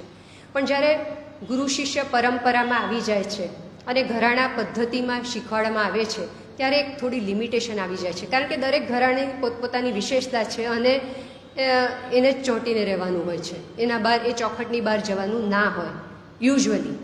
પણ એટલે જ આ જે સંગીતજ્ઞ હતા એમણે કહ્યું છે કે gharana should enrich you and it should not limit you. એટલે તમારે જો કંઈ શીખવું હોય, તમારે શાસ્ત્રીય સંગીત જો શીખવું હોય તો પહેલાં તમારી વોઇસ ક્વોલિટી સમજો, તમારી આ જે અવાજની પર્સનાલિટી છે, તમારી પર્સનાલિટી, તમારા અવાજની પર્સનાલિટી સમજો, તમારી પર્સનાલિટી સમજો અને એ અનુકૂળ તમે ઘરાણાનું સિલેક્શન કરો, તો જ તમારું સંગીત જે છે એ નિખરશે. તો એ એમણે બહુ સરસ વાત કહી છે. અને હું બીજી એક બહુ સરસ વાત કરીને વિરમું છું. પંડિત સુરેશ તળવકરજી, આ નામ સાંભળ્યું હશે તમે, ઉત્તમ તબલાવાદક છે, જેમને પદ્મશ્રીથી નવાજવામાં આવ્યું. તો એમનો એક મેં ઇન્ટરવ્યૂ જોયો, જો કે હિન્દીમાં છે તો હું થોડું હિન્દીમાં બોલીશ, કારણ કે એમાં જ મજા છે એની. તો તેઓ કહે છે કે ભારતીય જે શાસ્ત્રીય સંગીત છે એ 4 પાયા પર ઊભું છે. એ 4 પાયા પર ઊભું છે. તો કયા 4 પાયા? તો કે શાસ્ત્ર, તંત્ર, વિદ્યા અને કલા. શાસ્ત્ર, તંત્ર, વિદ્યા અને કલા. તો તેઓ કહે છે, બહુ સરસ વાત છે, એટલે ખરેખર આ તો જાણવા જેવી વાત છે. હું પણ મેં જ્યારે આ સાંભળ્યું ત્યારે મને થયું કે આ મારે બધા સાથે શેર કરવું જોઈએ. તો એ કહે છે કે શાસ્ત્ર સિખાયા નહીં જાતા, શાસ્ત્ર સમજાયા જાતા હૈ. શાસ્ત્ર એટલે થિયરી, બરાબર? કોઈ રાગ છે, આપણે રાગ લઈ લો તો એમાં આરોહ શું આવે છે, અવરોહ શું આવે છે, વાદી સ્વર કયો છે, સંવાદી સ્વર કયો છે, કયા સ્વર નથી આવતા, એનું ચલન શું છે, આ થિયરી છે. એટલે શાસ્ત્ર જે છે वो સમજાયા જાતા હૈ, તંત્ર સિખાયા જાતા હૈ. તંત્ર એટલે ટેકનિક, બરાબર? કે ભાઈ બો કેવી રીતે પકડવાનો, વાયોલિન કેવી રીતે પકડવાનું, આ ટેકનિક છે. અવાજ જે છે, ખડદનો અવાજ ક્યાંથી તમે કાઢવાનું છે? તો નાભીમાંથી. મંદ્ર સ્વર જે છે નાભીમાંથી નીકળે છે, ત્યાંથી કાઢો. મધ્ય સપ્તક ગળામાંથી નીકળે છે, તાર સપ્તક મસ્તકમાંથી નીકળે છે. તો આ જે બધી વાત છે એ છે તંત્રની વાતો. તો તંત્ર જે છે એ સિખાયા જાતા હૈ, શાસ્ત્ર સમજાયા જાતા હૈ, તંત્ર સિખાયા જાતા હૈ, વિદ્યા दी जाती है. जो अपनी है ही नहीं, એ કહે છે કે જો अपनी है ही नहीं, હે ને? એટલે ગુરુએ પણ કોઈની પાસેથી લીધી છે ને, એમના ગુરુ પાસેથી લીધી છે, એમની પોતાની પણ નથી. તો વિદ્યા दी जाती है. અને કલા, उसके तो सिर्फ संस्कार ही होते हैं. બહુ સરસ વાત કહી એમણે, બહુ જ સરસ વાત, કે શાસ્ત્ર સમજાયા જાતા है, तंत्र सिखाया जाता है, विद्या दी जाती है और कला के सिर्फ संस्कार होते हैं. એ આઈધર ગુરુ કરી શકે છે સંસ્કાર, અથવા બાળક જે છે એ જન્મજાત લઈને આવે છે સંસ્કાર કલાના, સંગીતના. તો આ વાત સાથે હું વિરમું છું. મને આશા છે કે તમને સમજ પડી હશે મેં જે કંઈ કહ્યું છે. આમાં મારો એક જ પ્રયત્ન છે, ફરીથી કહું છું, 1-2 જ મિનિટ, નહીં, બસ 2 જ મિનિટ. હું અહીંયા ઊભી છું, અહીંયા આવી એટલા માટે જ કે તમે સંગીતને, શાસ્ત્રીય સંગીતને સમજો, એને જાણો, બને તો એમાં પડો, થોડુંક શીખો. અને આ જે વારસો છે, આ જે ધરોહર છે, આપણી આ સંસ્કૃતિ છે, આ બહુ અમૂલ્ય સંસ્કૃતિ છે એકચ્યુઅલી. એ તમે એને જાળવો, કેળવો અને એનો વારસો આપો.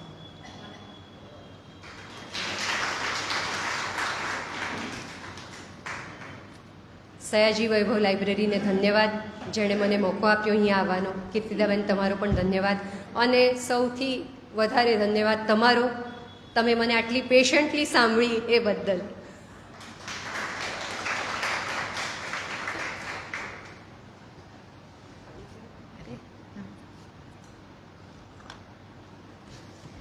પહેલાં તો આપણા સૌના કાન એટલા બધા આમ શાતા અનુભવે છે, કારણ કે સહજતાથી આટલું સરસ ગુજરાતી સાંભળવા મળ્યું છે. એક પણ શબ્દમાં સહજતાથી, કે પ્રયત્નપૂર્વક પણ નહીં, એમનું બોલવાનું જ એવું છે. એટલે એ જે રીતે એ ત્યાં બેસીને વાત કરે એ જ રીતે અહીંયા બેસે. એટલે આટલું સરસ ગુજરાતી આપણે બધાએ જ બોલવું જ રહ્યું, એમાં શંકા નથી. એટલે પહેલાં તો આપને એ માટે વંદન. ખૂબ સરસ રીતે અને ખૂબ શુભ આશયથી આપ આ સબ્જેક્ટ લઈને અહીંયા અમારી વચ્ચે ઉપસ્થિત છો અંદરથી. અને એમનો આશય કેવો છે કે આપણે સૌ પણ આની નજીકનાને સમજીએ, કારણ કે આટલું મોટું ક્ષેત્ર 40-50 મિનિટમાં અને આ રીતે, અને એમાં તો કેટલી બધી વાતો આપણને ખબર ના હોય. હા, પહેલી વાર ખાલી આમ પેલું આમ છપછપિયા જેવા હતો. આપ તો બહુ જ ઊંડા અંદર ઉતર્યા છો. તો આપણે આજે થોડા છપછપિયા કર્યા છો. તો 20 મિનિટ છે આપણી પાસે, તો એમનો ચોક્કસ જ લાભ લઈએ. મિત્રો, આ મંચ આપ સૌ માટે ખુલ્લો છે. ફરમાઈશ બી કરી છે બેને, એટલે લાલચ તો થાય જ આપણને, કારણ કે આટલું સુરીલું ખાલી વક્તવ્ય જ છે, તો પછી સૂરનું તો લાભ લેવાનો જ હોય. પણ તે સિવાય પણ કંઈક જાણકારી હોય, કારણ કે ઘણા જાણવાવાળા પણ બેઠા છે, જેઓ સાધના કરી રહ્યા છે એવી વ્યક્તિઓ પણ અહીંયા ઉપસ્થિત છે. એટલે એ પણ જયુભાઈ, કદાચ આ વિષય પહેલીવાર જેવો જ છેડાયો છે અને તે બહુ સારું થયું છે. અને બહુ જ, મેં કીધું ને, વિશિષ્ટ વિષય સાથે આપ અમને લઈ ગયા, કારણ કે આ તમે શાસ્ત્રીય શબ્દ પરથી જે વાત કરી તે ખરેખર જ ઉચિત જ છે, એટલે એ બહુ જરૂરી પણ છે. એટલે મંચ આપ સૌ માટે ખુલ્લો છે. પ્રશ્નો હોય, પૂરક ચર્ચા હોય તો હાજી સાહેબ.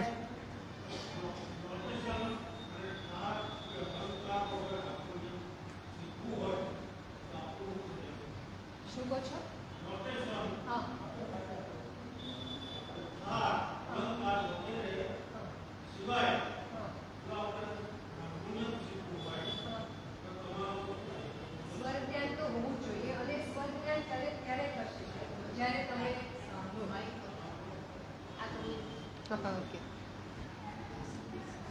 તમે કોઈ પણ ઇન્સ્ટ્રુમેન્ટ તમારે જો શીખવું હોય તો પહેલાં તો આપણને સ્વર ખ્યાલ હોવા જોઈએ.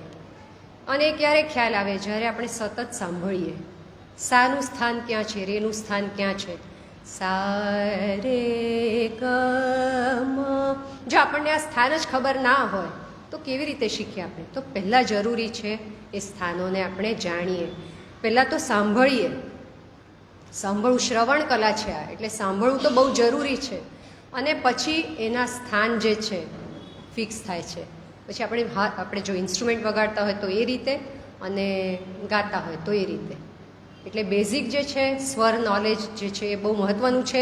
એના માટે અલંકારો શીખવાડવામાં આવે છે, અલંકારોની પ્રેક્ટિસ કરવામાં આવે છે. અને અમે તો નાના હતા, ગાયનશાળામાં જતા, તો અમને તો, એટલે આજે સોરી હું જરાક શબ્દ એવો વાપરું છું, રગડાવતા અમને અલંકાર જ, અડધો પોણો કલાક અલંકાર જ ગાવાનો. પણ આજે ખ્યાલ આવે છે કે એ જે અલંકાર હતા, એ જે અમને કરાવ્યા, એ ગવડાવ્યા, તો આજે સ્વર પક્કા થયા. અડધો કલાક અમને એ જ ગવડાવે, પછી 15-20 મિનિટ કંઈ પેલું રાગ ને આમ તેમ કંઈ ગવડાવી દે અમને. તો અમારા જે આજે દેશપાંડે સર, મને દેશપાંડે સરની બહુ યાદ આવે છે. તો દેશપાંડે સર એ મારા ગુરુ, પહેલા ગુરુ મારા સંગીતના.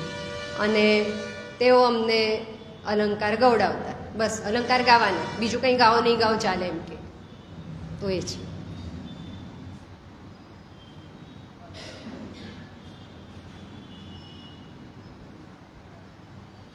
હા બોલ.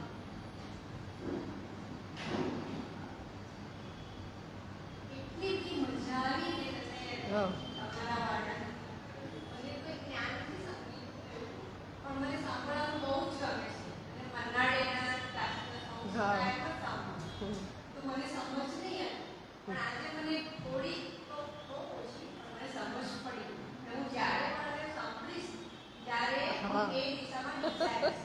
બરાબર છે, બહુ સરસ, બહુ સરસ.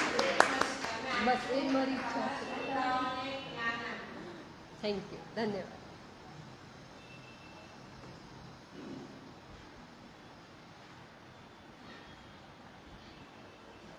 ખૂબ જ સરસ. આપનો અવાજ પણ ખૂબ જ એકદમ પરફેક્ટ કહી શકાય.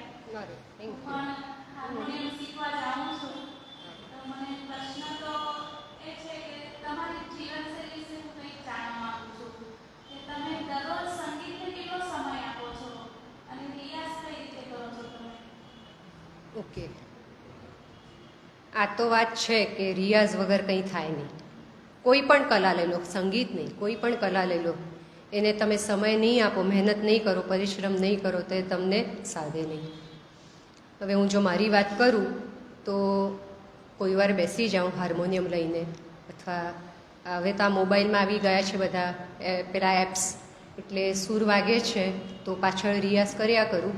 કોઈ વાર રોટલી વણતા પણ કરું છું રિયાઝ. તો એ તો એટલે ગાવાનું જ્યારે આવે છે તો એમાં કોઈ બંધન નથી કે તમે બેસો અને ગાઓ, એવું કંઈ નથી. તમે હાલતા ચાલતા પણ રિયાઝ કરી શકો છો. અને એ જ જે છે મનન ચિંતન, એકચ્યુઅલી એ સંગીત એટલે શું છે? જ્યારે ગાવાની વાત આવે છે અથવા વગાડવાની વાત આવે છે, સ્વરોની વાત આવે છે, સતત તમારે એનું મનન ચિંતન કર્યા કરવાનું હોય છે. એટલે કોઈ સ્વર સંગતિ આવી ગઈ મગજમાં, તો એમાં મગજમાં આવે બરાબર છે, પણ ગળામાંથી પણ તો નીકળવી જોઈએ, એ મહત્ત્વનું ને. પછી એ રિયાઝ કરવાનો. પછી રોટલી વણતી વખતે અથવા કંઈ આમ તેમ કંઈ કામ કરતા હોય અથવા વ્યવસ્થિત બેસીને એ રિયાઝ થવો જોઈએ. એનું મનન ચિંતન સતત થવું જોઈએ.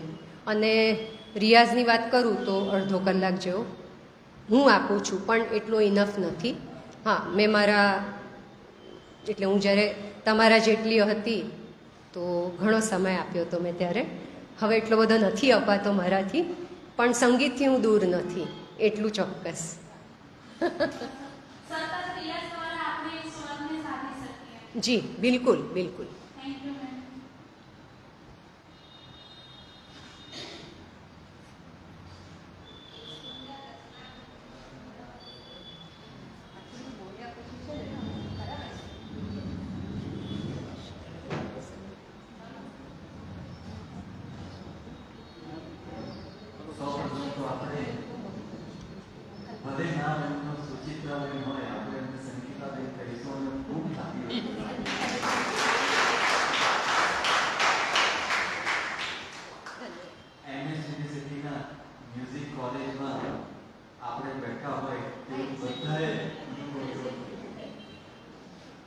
સંગીતની ખરી સમજ આવી હોય તેવો ખૂબ સામાન્ય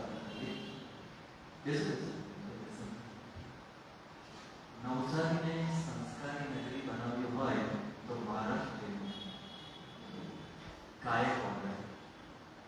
ગાયકવાડી રાજ્યમાં મહારાષ્ટ્રનો અહીંયા સેટલ થયા. હા, કુંતે માસ્તર કેટલો હતો?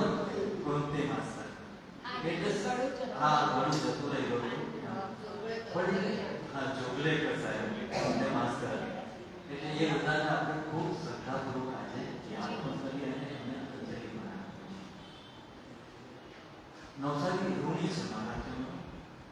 મને તો મારા ઘણા મિત્રોને માં એ લોકો ખૂબ આગળ અને નવસારીને ગાયકવાડને કારણે સાહેબરાવ ગાયકવાડ અથવા તો ગાયકવાડ વંશજને કારણે મને જે જાણવા મળેલું તો હતો નહીં ત્યારે, પણ નવસારીમાં જે પેલો જૂના કાળનો ગેટ છે તેના ઉપર ટપોખાનું બેસતું હતું અને પ્રહર બદલાય કે ચોગડી બદલાય ત્યારે ત્યાં આગળ સંગીત વાંચતું હતું. આ નવસારી સંગીતની આ સમજ હતી. એટલે ખૂબ સરસ તમે સંગીતમાં બન્યું. ખૂબ સરસ એટલે કોઈ ન આપી શકે તેવી શાસ્ત્રીય સંગીતની તમે અને એમાં કીધું ને ગુજરાતીમાં તેનું એક ઉદાહરણ આપો. મહારાષ્ટ્રનો સતાર બોલે છે, સિતારને પણ સુચિત્રાબેન સિતારે બોલાય તો પૂરા ગુજરાતી કેટલા બધા ગુજરાતી થઈ ગયા છે. એ બરાબર છે. આપણે તો એટલે મને બહુ અફસોસ પણ થાય છે કે નવસારીમાંથી સંગીત ધીરે ધીરે જતું જ રહ્યું. હા,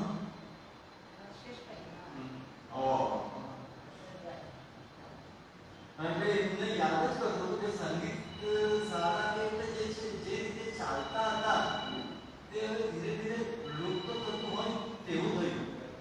દેશપાંડેજી હતા તે પછી તો લગભગ આખું ભૂલાઈ જેવું ગયું. બે ચાર મિત્રો સંનિષ્ઠ પ્રયત્નો કરે છે, એમાં એક રસેશભાઈ પણ છે, આપણા સોની સાહેબ પણ છે, એ એમના પ્રયોગો ચાલુ છે. પણ કદાચ આવા કાર્યક્રમો થશે તો શાસ્ત્રીય સંગીત વિશેની થોડી સૂઝ પણ વિકસશે અને એ તરફનો પ્રયાસ પણ થશે એવું હું ચોક્કસપણે માનું છું.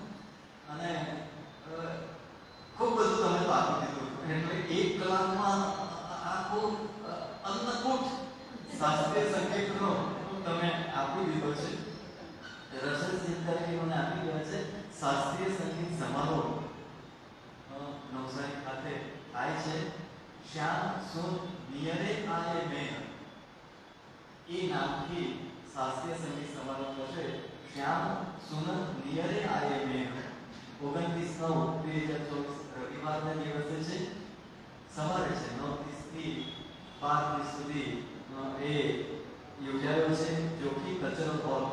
આજે તે હાઈસ્કૂલમાં એ છે એટલે બધા હવે આપણે બધા સંગીત તો થઈ ગયા છે એટલે ચોક્કસ આવજો. હશે તો તમે આવી રીતે એવન કરો ને. તો એક જો આ સરસ થયું આ એમ સંજોગ તમારા કેવો સરસ છે. આવવાથી થયું એમ.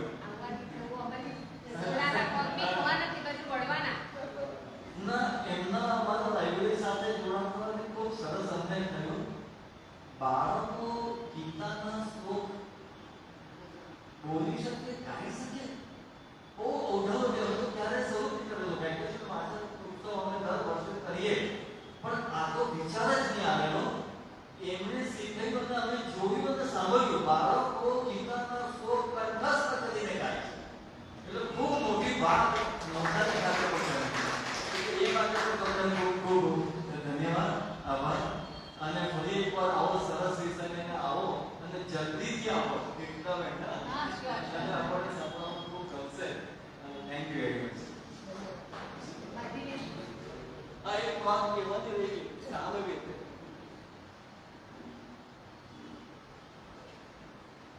લાઇબ્રેરી જેમની ઋણી છે. અમારા જે બધા કાર્યક્રમો શરૂ થયા એ આજ સુધી લોક ભગવતી કુમાર શર્માનું આત્મકથાના નવકથા કહી શકાય એવી.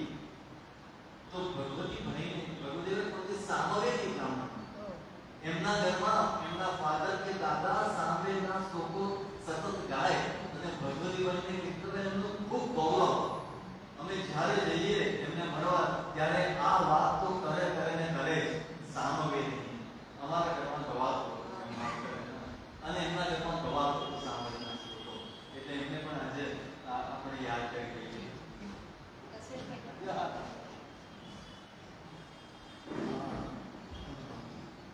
Sorry for introduction. પણ સંગીતનો વિષય અહીંયા હતો એટલે મારા હાથમાં હજુ અત્યારે જ કાર્ડ આવ્યા. જસ્ટ આવીને એવું લાગ્યું કે મેં સવારે એફબી પર મેં આ મેસેજ વાંચ્યો કે સુચિત્રાબેનનું આજે લેક્ચર છે તો આ ચાન્સ મેં લઈ લીધો. કાર્ડ સર્વને માટે છે, ઓપન કાર્યક્રમ છે અને જેમ સુચિત્રાબેન વાત કરી એ માટે આ અકાદમીથી આખો પ્રોગ્રામ અને એના આયોજન કરવાનું મને શક્યું હતું. અને ટાઇટલ જે આપ્યું શ્યામ સુનસ નિયરે આયે મે, મલ્હારનું જ એક હવેલી સંગીતનું પદ છે અને એની પ્રથમ લાઈને મેં ટાઇટલ તરીકે આપી છે. એની અંદર આપણા નવસારીના જ કલાકારોને વધારે આપણે આગળ કરીએ એવું મેં વિચાર્યું હતું. છતાં ઉપરથી દબાણ મારા ઉપર ઘણું ખરું આવ્યું એટલે મારે મારું પોતાનું નામ પણ મૂકવું પડ્યું હવેલી સંગીત માટે. એમ કે તમે હવેલી સંગીતની લાઈન મૂકી છે એટલે હવેલી સંગીતના એક કલાકારને મૂકો તો તમે પોતે જ છો તો પછી શા માટે એમ કે તમે સારી વાત તમે પોતે જ છો એટલે હવેલી સંગીતનું રજૂ કરવાનું છે. એક બહુ નાનો કલાકાર નવસારીમાં કદાચ તમને આમ આશ્ચર્ય મૂકી દે એવી વાંસળી વગાડે છે, ફ્લૂટ વગાડે છે અને જ્યારે એ વગાડે છે ત્યારે કંઈક એવું આવાજ થાય કે શાસ્ત્રીય સંગીત પૂરું પચાવીને જ આવેલો છે. એનો ધોરણ 10 ની અંદર ભણે છે. હા ધોરણ 10 ની અંદર અભ્યાસ કરે છે ડિવાઇન સ્કૂલમાં અને એ પરફોર્મ કરવાનો છે. એને મેં અડધો કલાક આપ્યો છે. નવસારીના સારામાં સારા તબલાવાદક નંદુભાઈ છે સાથે તો તમને બધાને ખબર છે વિદ્યાધર સાહેબ જોગેકર અને એમના પિતાજી માખનલાલ જોગેકર સાહેબ. તો એ વિદ્યાધર સાહેબના એ વંશની એ પરંપરાથી એક બીજો દીકરો છે તે નંદુભાઈ ક્ષીરસાગરનો વેદાંત ક્ષીરસાગર. અડધો કલાક મેં એને આપ્યો છે તબલા સોલોનો. એટલે દરેક શ્રોતાઓને દરેક વસ્તુ સાંભળવાની મળશે. ખુશાલીબેન ભટ્ટ, તમે નામ સાંભળ્યું હોય તો પિયુષભાઈના દીકરાઓ, એમનું શાસ્ત્રીય ગાયન છે. અને દબાણ વર્ષ મારે પણ ત્યાં હવેલી સંગીત રજૂ કરવાનું છે શાસ્ત્રીય રીતે. તો આપ સૌ રસિકજનોને આ કાર્યક્રમમાં પધારવા વિનંતી. દેશ પબ્લિસિટીમાં પણ હું એડવર્ટાઇઝમેન્ટ આપીશ એટલે આપ ત્યાં બધી જ વ્યવસ્થા મેં કરેલી છે. એટલે લાઇબ્રેરીના વોટ્સએપમાં એમનો નંબર લઈને આ મૂકી દેજો. હા. તમારા ઘણા ગ્રુપ હું છે. આ કાર્ડ આપી દઉં છું, 2-4 કાર્ડ આપી દઈશું. એટલે આપ સૌને ખાસ પધારવા વિનંતી. કરવે સાહેબને બી હું અત્યારે યાદ કરું. કરવે સાહેબ અમારા સંગીત મંડળના ખાસ એ હતા હોદ્દેદાર. So thank you. અધિબેન આપને કહેવું. સુધીરાબેન, સૌથી પહેલા તો આપણે ધન્યવાદ આપીએ અને તાળીઓના ગગડાટથી આપણે વધારી દઈએ. આટલી સુંદર રીતે શાસ્ત્રીય સંગીત અંગેની સમજ આટલા ટૂંકા ગાળામાં આપવી એ મોટું ભગીરથ કાર્ય. અને અમદાવાદમાં દર વર્ષે એક સપ્તક કાર્યક્રમ યોજાય છે ત્યારે ભારતભરમાંથી શાસ્ત્રીય સંગીતના માધનતાઓ એ આવે છે. એક વખત એ કાર્યક્રમ એ પણ સાંભળેલો છે. અને તે સંગીતની દુનિયા એક એવી છે કે આજે પશુ પક્ષી એનાથી પ્રભાવિત થાય છે, પણ સાથે સાથે જગદીશચંદ્ર બોઝે તો ત્યાં સુધી એણે શોધ કરી કે ઇવન તમે પ્રકૃતિ પાસે જો તમે સંગીત સંભળાવો તો એ પ્રકૃતિ પણ ડોલી ઉઠે છે. તો આપણે તો બધા ચેતનવંતા માનવીઓ છીએ અને એટલું બધું આપણને સંગીત અને ઘણી વખત બહેનો જ્યારે એકલા હોય રસોડામાં ત્યારે પણ ગીત ગોતવણતા હોય છે. તો એનો મતલબ એમ થાય છે કે આપણે બધા આનંદિત છીએ, આપણે પ્રફુલ્લિત થવા માટે, આપણે પોતાના સ્વાસ્થ્ય માટે પણ સંગીત એ જેવું આવડે પણ એકલા પણ આપણે ગણગણીએ એ બહુ સારી વાત છે. હવે હાઈસ્કૂલમાં ભણતા ત્યારે મારી પાસે 250 વગાડવા ત્યારે પછી અત્યારે પણ ઘેર હાર્મોનિયમ રાખ્યું છે, એક કેશનો પણ ગુરુજીનું જ્ઞાન નહીં એટલે એની સતત રિયાઝ કરવું પડે, ગીત ગાવું પડે બધું, પણ એટલું નથી કરી શકતા. પણ એનો આનંદ એ માણી શકીએ છીએ. અને આજે એટલી બધી સુંદર રીતે શાસ્ત્રીય બાબતમાં આપણે જે છણાવટ કરી છે કે જે અમે ખૂબ એનાથી અલિપ્ત હતા, એ કશું જાણતા હતા. અને તમે જાણે એ 1 કલાકની અંદર મેં કાગળમાં સાગર કરી દીધું. ખૂબ ખૂબ ધન્યવાદ. હું પુનાથી આવેલી હતી એટલે હું શનિવાર છે તે લાઇબ્રેરીમાં છીએ અને મેં જોયું તો સુચિત્રાનું નામ દેખાયું પ્રોગ્રામમાં એટલે તો આવવું જ પડે એટલે સમય કાઢીને આવી અને લાભ લીધો. હવે સુચિત્રાબેને જે શાસ્ત્રીય સંગીતમાં આપણને સમજ પાડી એટલા ઓછા સમયમાં, હવે એને કોન્સન્ટ્રેટ ફૂડ આપણે કહીએ ને એટલે એડબરી ખાવ તો એનર્જી આવી જાય એકદમ. તેવી રીતે આપણને બધાને એમ લાગે છે કે આપણે સંગીતમાં જાણકાર થઈ ગયા, ખૂબ બધી વાતો સમજાય, પણ એવું નથી. એ ખૂબ ઊંડું છે શાસ્ત્ર. એ છબછબિયા નામ આપેલું બરાબર છે, પણ મજા આવી અને ખૂબ સુંદર રીતે એમને સમજ પાડી છે. અને આપણે સંગીત આમાં મારી એક બેનપણી છે તે પડોશી સાથે બહુ શીખેલા નથી, પણ નોટ લઈને ગાય છે. જે ગીત આવે સામે તે ગાવાનું, એવું 1 કલાક ગાય છે રોજ પડોશી સાથે બેસીને. એ બેનો બે ગાય છે. જે ગીત આવે તે ગાવાનું 2 મિનિટ 2 મિનિટ. પિક્ચરના ગીત હોય, મરાઠી હોય, હિન્દી હોય, એ ગાય છે. તો આનંદ મળે છે એમ ટાઈમને, ખૂબ સારું લાગે છે. એટલે બાથરૂમમાં મને લાગે બધા જ ગાતા હોય અને પાણીના તાર પર બહુ સુંદર રીતે ગાય છે બધા. મને પણ અનુભવ છે. બીજે બધે ગાય નહીં, એ પણ બાથરૂમમાં બધા જ ગાય છે. એટલે મારો અનુભવ છે, તો તમને પણ અનુભવ થતો હશે. અને ખૂબ સારું એમણે વક્તવ્ય આપ્યું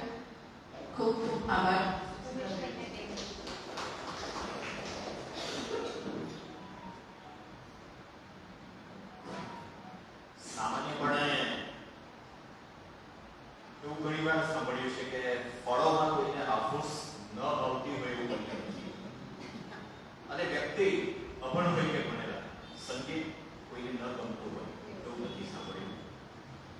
ગીત અને સંગીતનો સમન્વય એટલે જ સંગીત કહેવાય. પરંતુ આજ સુધી સંગીતને ફક્ત માણેલું, જાણવાનો મોકો આપ્યો અને તેમાં પણ જે સાત સુરોનું સારેગમનું ઉત્પત્તિ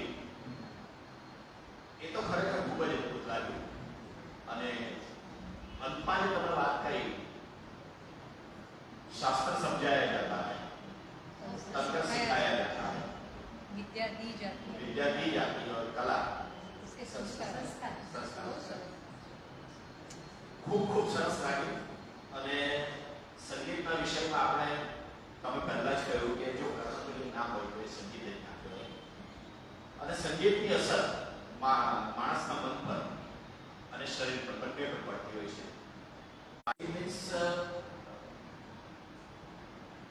પ્રાચીન અને ત્યાર પછી અર્વાચીન. પ્રાચીન સંગીતનો ઉદ્ભવ એટલે કે માનસિક શાંતિ માટે દરેક રીતે ઉપયોગ થતો હતો. આજનું સંગીત મનોરંજન, પરંતુ મનોરંજન આજને પાતળી છે તરત જ ચાલતી પકડી આવવા માટે. Thank you very much.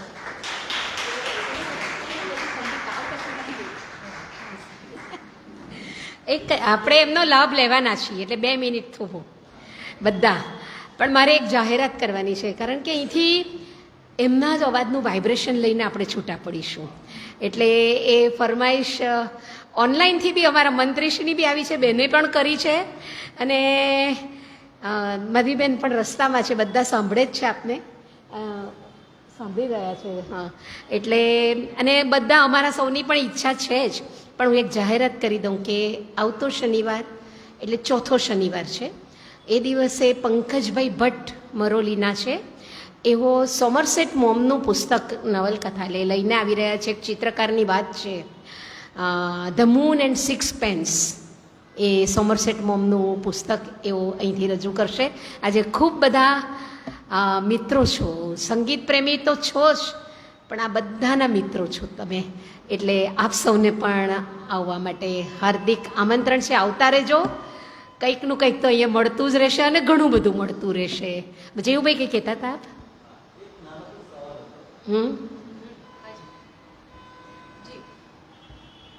Omkar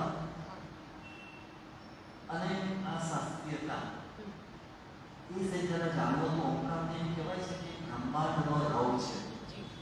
આપણે જ્યારે ઓમકાર કરીએ ત્યારે બ્રહ્માંડ સાથે જોડાઈ જતા હોઈએ છીએ. આપણા બધા મંત્રોના આ શાસ્ત્રીય રાગો ભોગાયા છે એટલે મંત્રોની અસર નથી થતી. તો એ વિશે શું આપનું કહેવું છે, અથવા તો આમાં શું જાણકારી હોવી જોઈએ? ને આપ જેવુભાઈના પ્રશ્નનો ઉત્તર આપો અને પછી લોકોની ફરમાઈશ આપે મંગાવ્યું પણ છે, એટલે એની સાથે જે કંઈક તમારી જે ઈચ્છા હોય. તેમણે મને કહ્યું કે હું આટલું લાંબુ બોલી છું, પછી પણ છતાં બી જે તમારી જે આપની અનુકૂળતા, આપ વધારે એના જાણકાર છો એટલે રજૂ થાય એવું હોય તો એ અમારી લાલચ ઓછી ના થાય. નહીં બરાબર છે. ઓમકાર એ જે છે એ સ્વરથી જ બનેલું છે, અ ઉ મ, બરાબર છે.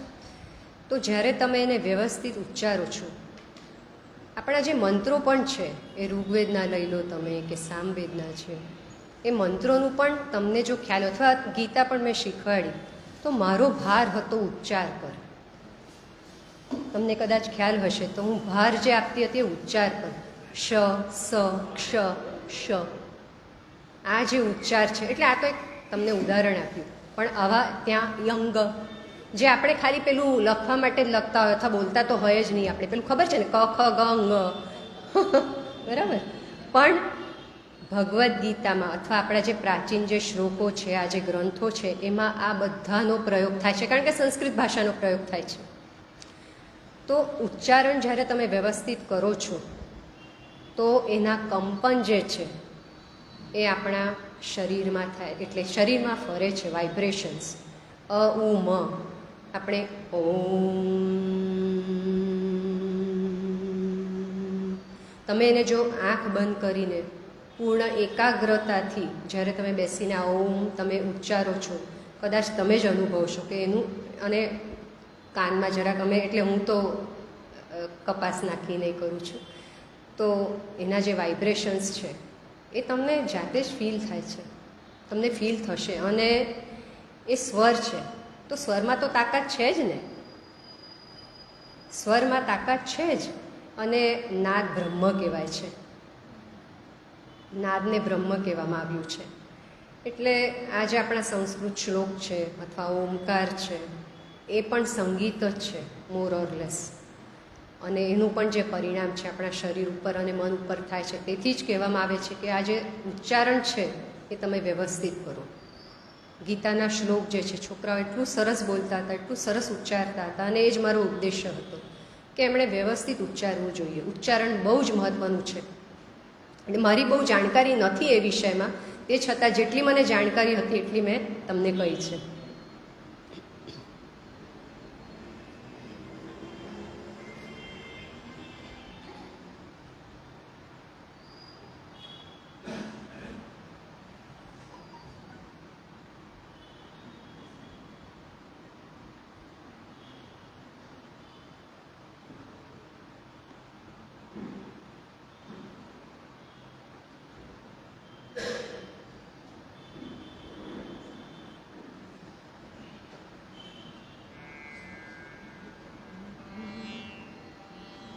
મને માઇક છે.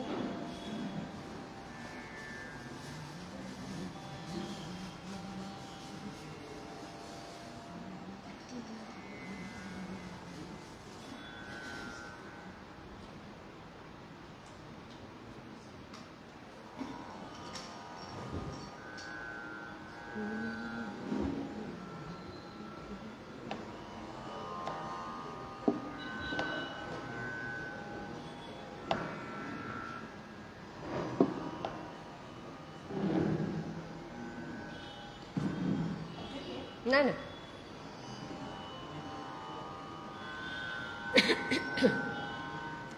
મેં લગભગ 1 કલાક જેટલું મારું બોલવાનું થયું છે.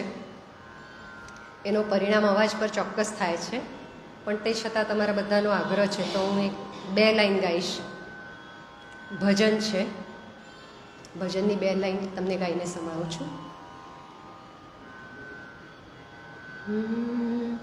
तोड़ के बंधन जग के सारे, तोड़ के बंधन जग के सारे, चल जमुना की ओर मनवा, चल जमुना की ओर मनवा, चल जमुना की ओर.